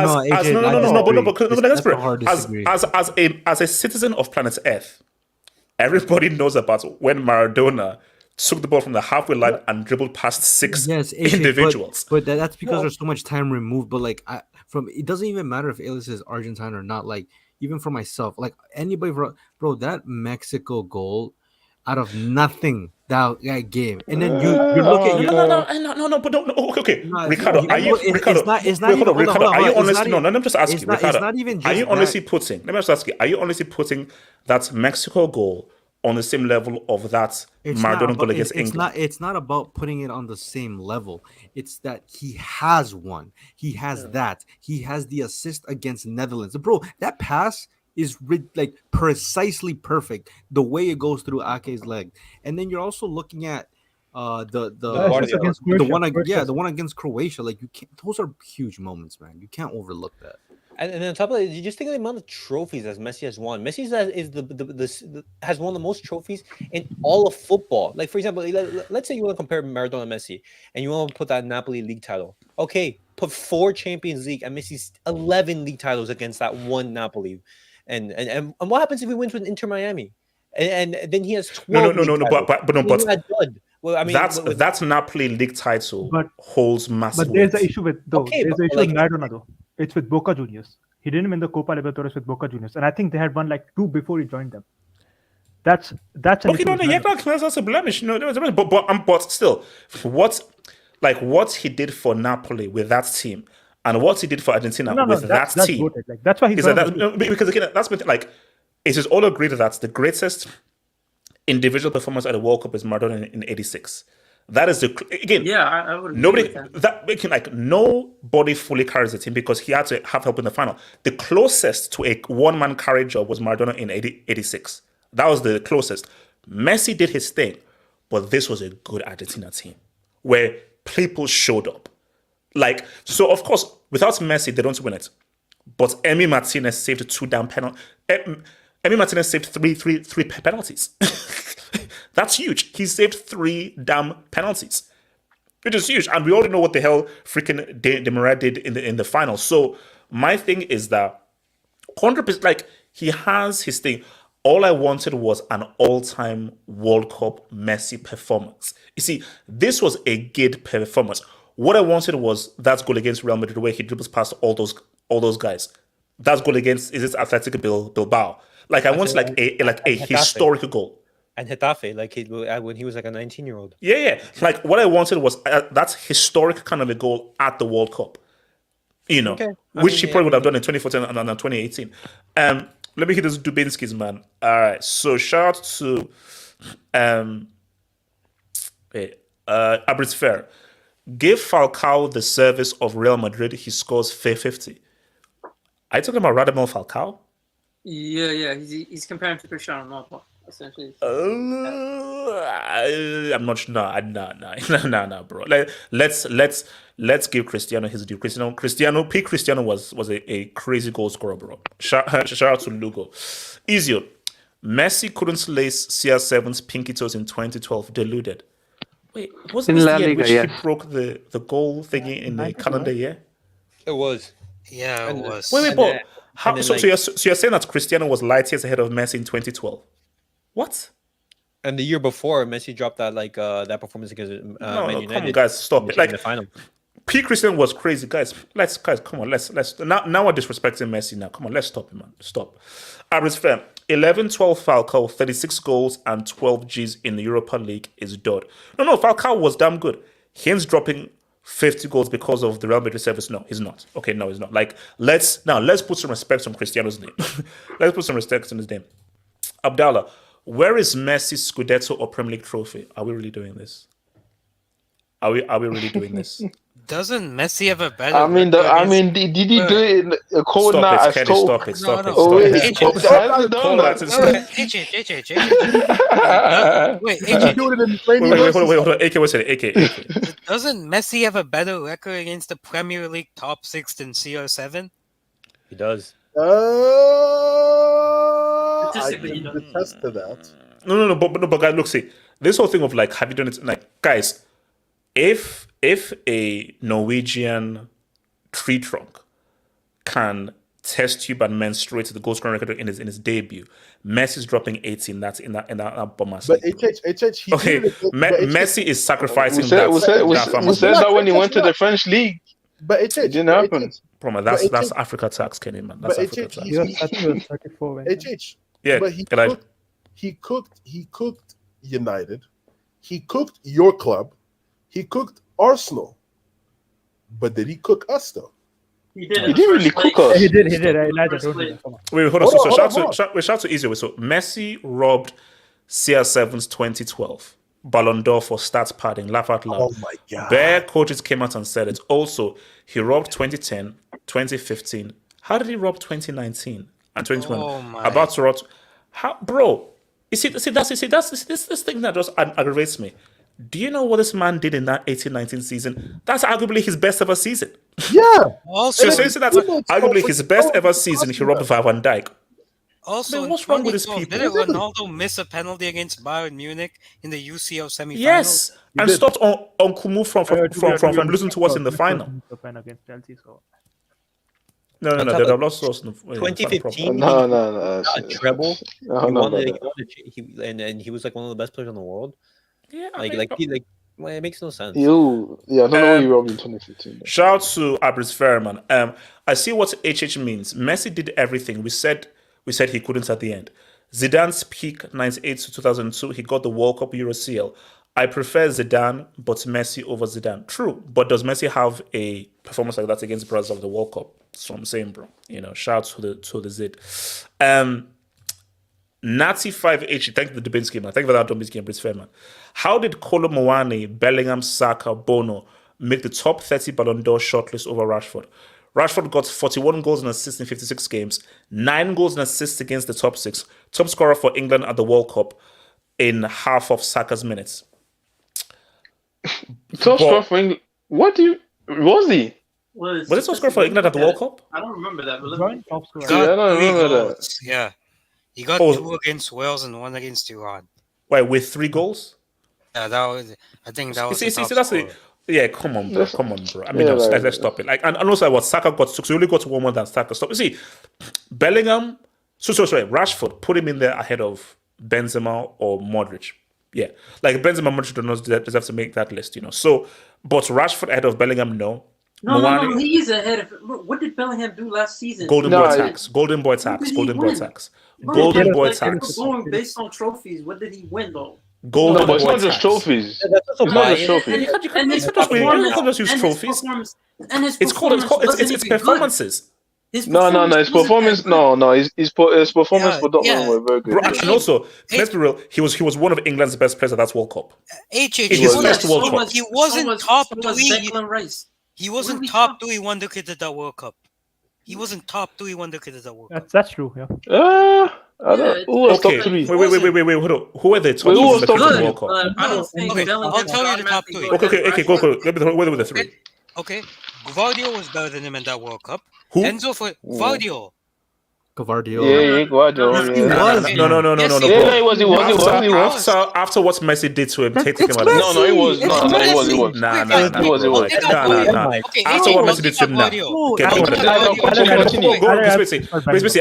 I'm asking Guardiola. Now, who's next? Enzo Fernandez was better than him in that World Cup. Okay. Bukayo Saka was better than him at that World Cup. No. Yes, he was. No. Yes, he was. No. Bukayo Saka was better than him at that World Cup. Saka wasn't better than Bellingham. Hold on. And Azzedine Ounahi was better than him at that World Cup. No. That's Moroccan tax. Stop that. Stop that. No, wait. Hold on. Let me ask. Wait. Alvarez was better than him too. Hold up. Do we? Okay, I'll give you Alvarez. Yes, I'll give you Alvarez. Enzo. The other ones are up for debates. Let me see this right now. McAllister? That is true too. was McAllister? Bro, that guy looks 40, bro. That guy looks 40. He's like, what, like 22, 23? Around nah, he looks 40. I don't care what it says on his passport. So are we all in agreement that Rashford deserves to make that short list? He does. Yeah, I mean, compared to yeah, you players can in make this a good list, case. yeah, you can. Let's be real, man. No one cares about the short list. Don't put him here ahead of Bellingham. Ahead of Benzema, yes. Ahead of Modric, yes. You know what the problem is? Most people, but let's be real. Most people don't even care about the short list. Like, if you're not top 5, we don't care. People like being on the short list. To be honest, wait, hold on, Ricardo. To be honest, top 30 is so stupid, bro. Just do like top 10. Like, I agree with that. No, Ricardo, thank you. No, I agree with that. But let's. Do you know how annoying it is when I have to look through my timeline? Number 25. Hey, number 24. I'm like, I mean, bro. Give us a top 5 or a top 10. Hey guys, I was number 27 on the list. Man, shut up. Just give us a damn top 10. So I have to go through 30 damn tweets of who's on the freaking short list. Basically, guys, it's a dumb thing. Tell me who wins the Champions League. Tell me who wins the World Cup, and tell me who wins that damn AFCON. That's all I care about. This is just stupid. Because let's be honest. Hold up. It's fair. Isn't Messi and Zidane to win Player of the Tournament for the World Cup and Continental Cup, and have won both competitions? I prefer Zidane, but Messi overall is too much. Oh yeah, no, yeah. I think also, I think Zidane won Player of the Tournament in Euro 2000. I think, and no, but 06 was Cannavaro. I don't think he won Player of the Tournament. No, Zidane won Best Player at 06. I think. Yeah, I thought that was Cannavaro. No, Zidane won Best Player. Okay, but Cannavaro won the Ballon d'Or. The Ballon d'Or. Yeah. But Zidane won Best Player. No, see from the looks, like Messi as an overall career trumps Zidane. I just prefer Zidane because for me, like, my thing. I'm a moments merchant. What Zidane did in that, like, watching that live against Brazil, I'm sorry, like, that's one of the most amazing things I've ever seen in my life. What Zidane did to Brazil in that World Cup quarterfinal, bro. That's for me. Just puts them you golden boots as well. No, that was no. I mean, it was mad. It was mad, bro. The guy made Brazil chase shadows, bro. It's crazy, you know. Shout's whimsical thought. Hope you are capping. Mexico goal was very crucial. Who said? Of course, it was damn crucial. I saw it. It was good. Messi just doesn't have a Maradona wonder goal. That's what I'm saying. Just doesn't have a wonder goal. To be a Maradona wonder goal. It doesn't have to. If you're saying if you're saying that's the standard, then what the hell does Pele have? Because none of Pele's great moments are as iconic as that Maradona. That Maradona moment is the most. That's the most. That's goal at 17. You know where he puts the ball over one guy's head, lets it drop, and then volleys. What's more iconic? Ricardo, that's a crazy goal. No, I'm not. Look. Ricardo, sorry. That's as a 17-year-old. That's a crazy goal. You're not understanding what I'm saying. You keep comparing every moment to Maradona's goal of the century or whatever. I understand that none of those moments come close. No matter which player, which iconic moment, that's the best one without a. That's number one.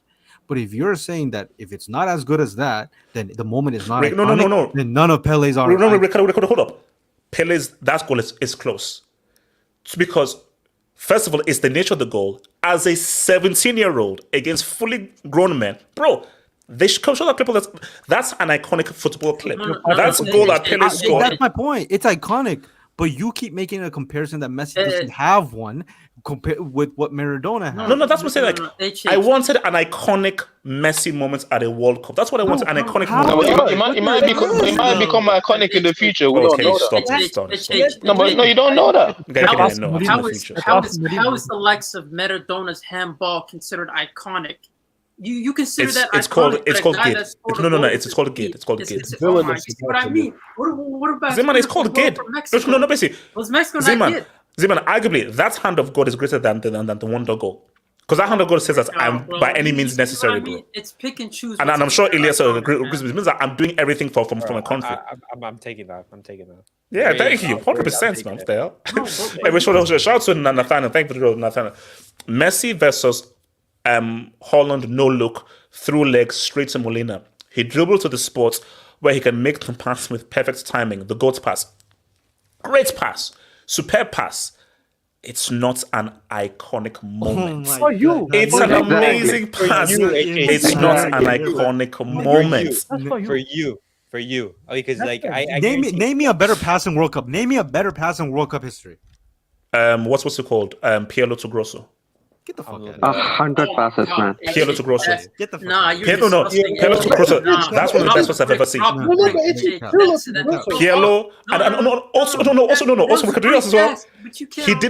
He did that in Germany in the 117th minute. Okay, hold on. So hold on. You're and also remember. Also, this is against quality high-tier Germany, not those truck drivers from the Netherlands. It doesn't matter. No, it does. No, of course it does. No, because bro, you can. No, I'm not repping those pros.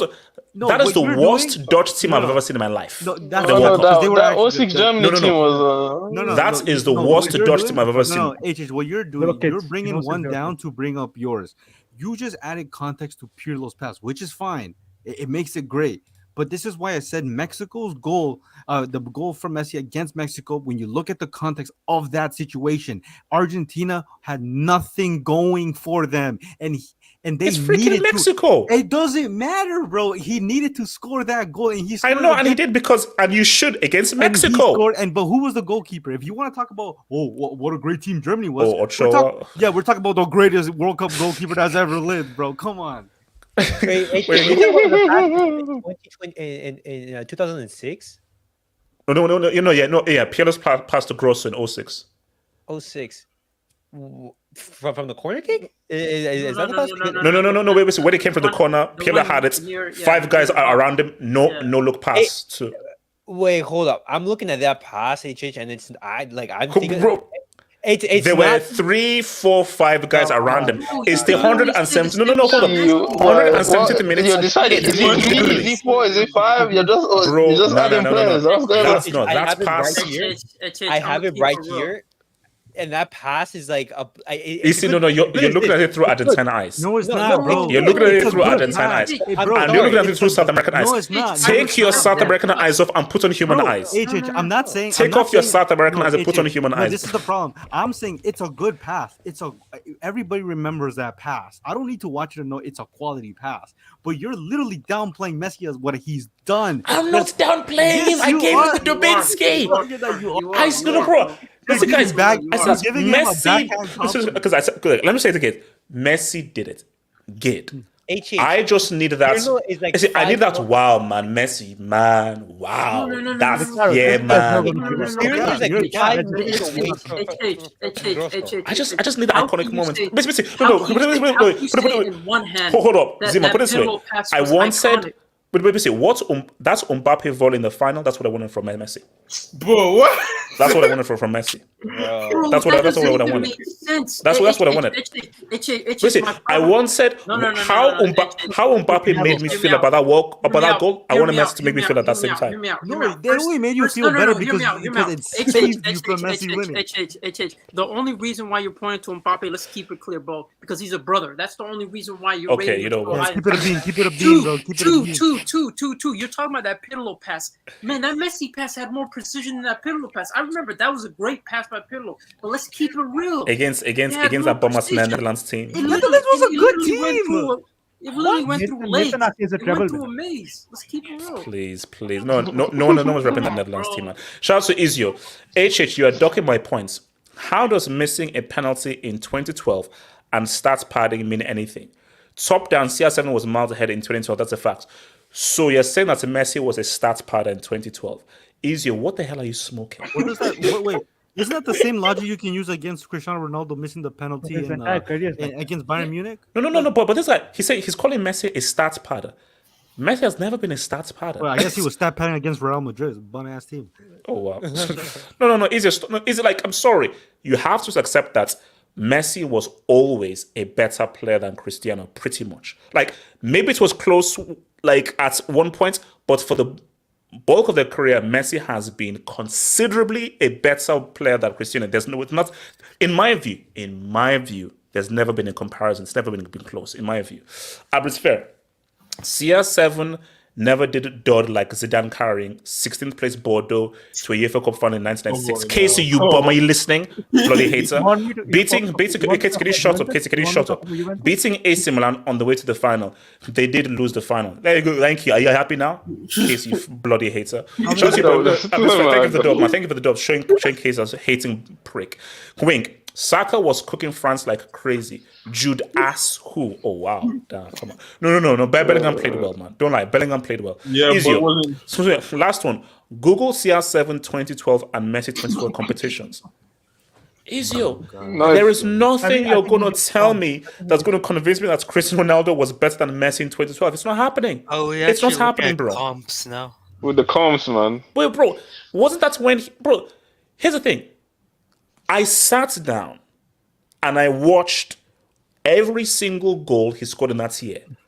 Every other goal he scored was a chip. He said he was just stats padding. The quality of the goals. This guy, every other goal he scored, he was chipping the damn keeper. Okay, so it's the quality of the goals that this man scored. Stop it, bro. Stop it. It's fair. I'm Mexican, and that I expected to lose to Argentina. Thank you. It's fair. We had an Argentinian manager who watched Argentina games during training. He benched a CDM for that game. Wait, hold on. Oh my god. I mean, Ricardo and Elias. And do you know who's coaching Messi right now? Elias, can you please step to the bench, please? So, the prosecution. Hold on. No, Ricardo, you'll have it safe. The prosecution will like to call Elias to the witness stand, please. So, Elias, can you please put your hand? Say, your right hand up, please, Elias. Your right hand up. I swear that I will tell the whole truth, nothing but the truth, so help me God. I swear I will tell only the truth. That's it. I will tell the truth. Okay, all right. So, Elias, are you telling me that the Argentinian manager for Mexico didn't try to somehow coerce the team to losing to Thingy? Remember, you're under oath. Yes. And wait, and hold on. Let's see. Hold on. Let's respond. That same Argentina manager is currently managing Messi in the MLS as well. Just. Yeah. Well, yes, Tata Martino did everything possible to make Messi win that game. He told the Mexican players, "Hey, I need Messi to create this goal right here. So, guys, I am messing up all the tactics. I am going to make Messi." Okay. Okay. So, Ricardo, right hand up, please. I swear to tell the truth, the whole truth, nothing but the truth, so help me God. Something about the truth, nothing but the truth. I'm not really a believer in God, so okay. we'll go from there. All right. So, are you telling me that the manager of Mexico, being Argentinian, was not in cahoots to help Argentina win the game? Yeah, I would believe that if Messi wasn't curb stomping Mexicans his entire career. So, but because he has been, respect tacos. Remember, you are under oath, and please, can you please? No, I love Mexicans. I will hold you in contempt of the court. Continue. See, he's done to Mexico what he's done to Nigeria, so it doesn't change my opinion. Okay. All right. So get off. Okay, get off the stand and get out of my court, please. Nathaniel, AK, Van Dijk, De Jong, De Ligt, Wijnaldum. What? I know bombs. I know. Yeah, all bombs. Who's AK? Wait, I didn't play for Netherlands, man. Did you lose to these bombs before? Yeah, there was. No. So, look, guys. I need to go and have my almond ice cream. I need to go and play Baldur's Gate 3 because it should be downloaded now on PS5. So I'm going to go to my Baldur's Gate 3. So this is my last thing. Real Madrid fans, Ronaldo fans, call a truce. No, I'm good. Shake hands and just accept what is. Cristiano Ronaldo has had an amazing career, a superb career. It's simply not as good a career as Messi. And for Messi, he's that dude. He's going to win the Ballon d'Or, but it's just a shame he's not as good as Argentina. Peace out, stay true, and I'll see you guys on Saturday, guys. Peace out.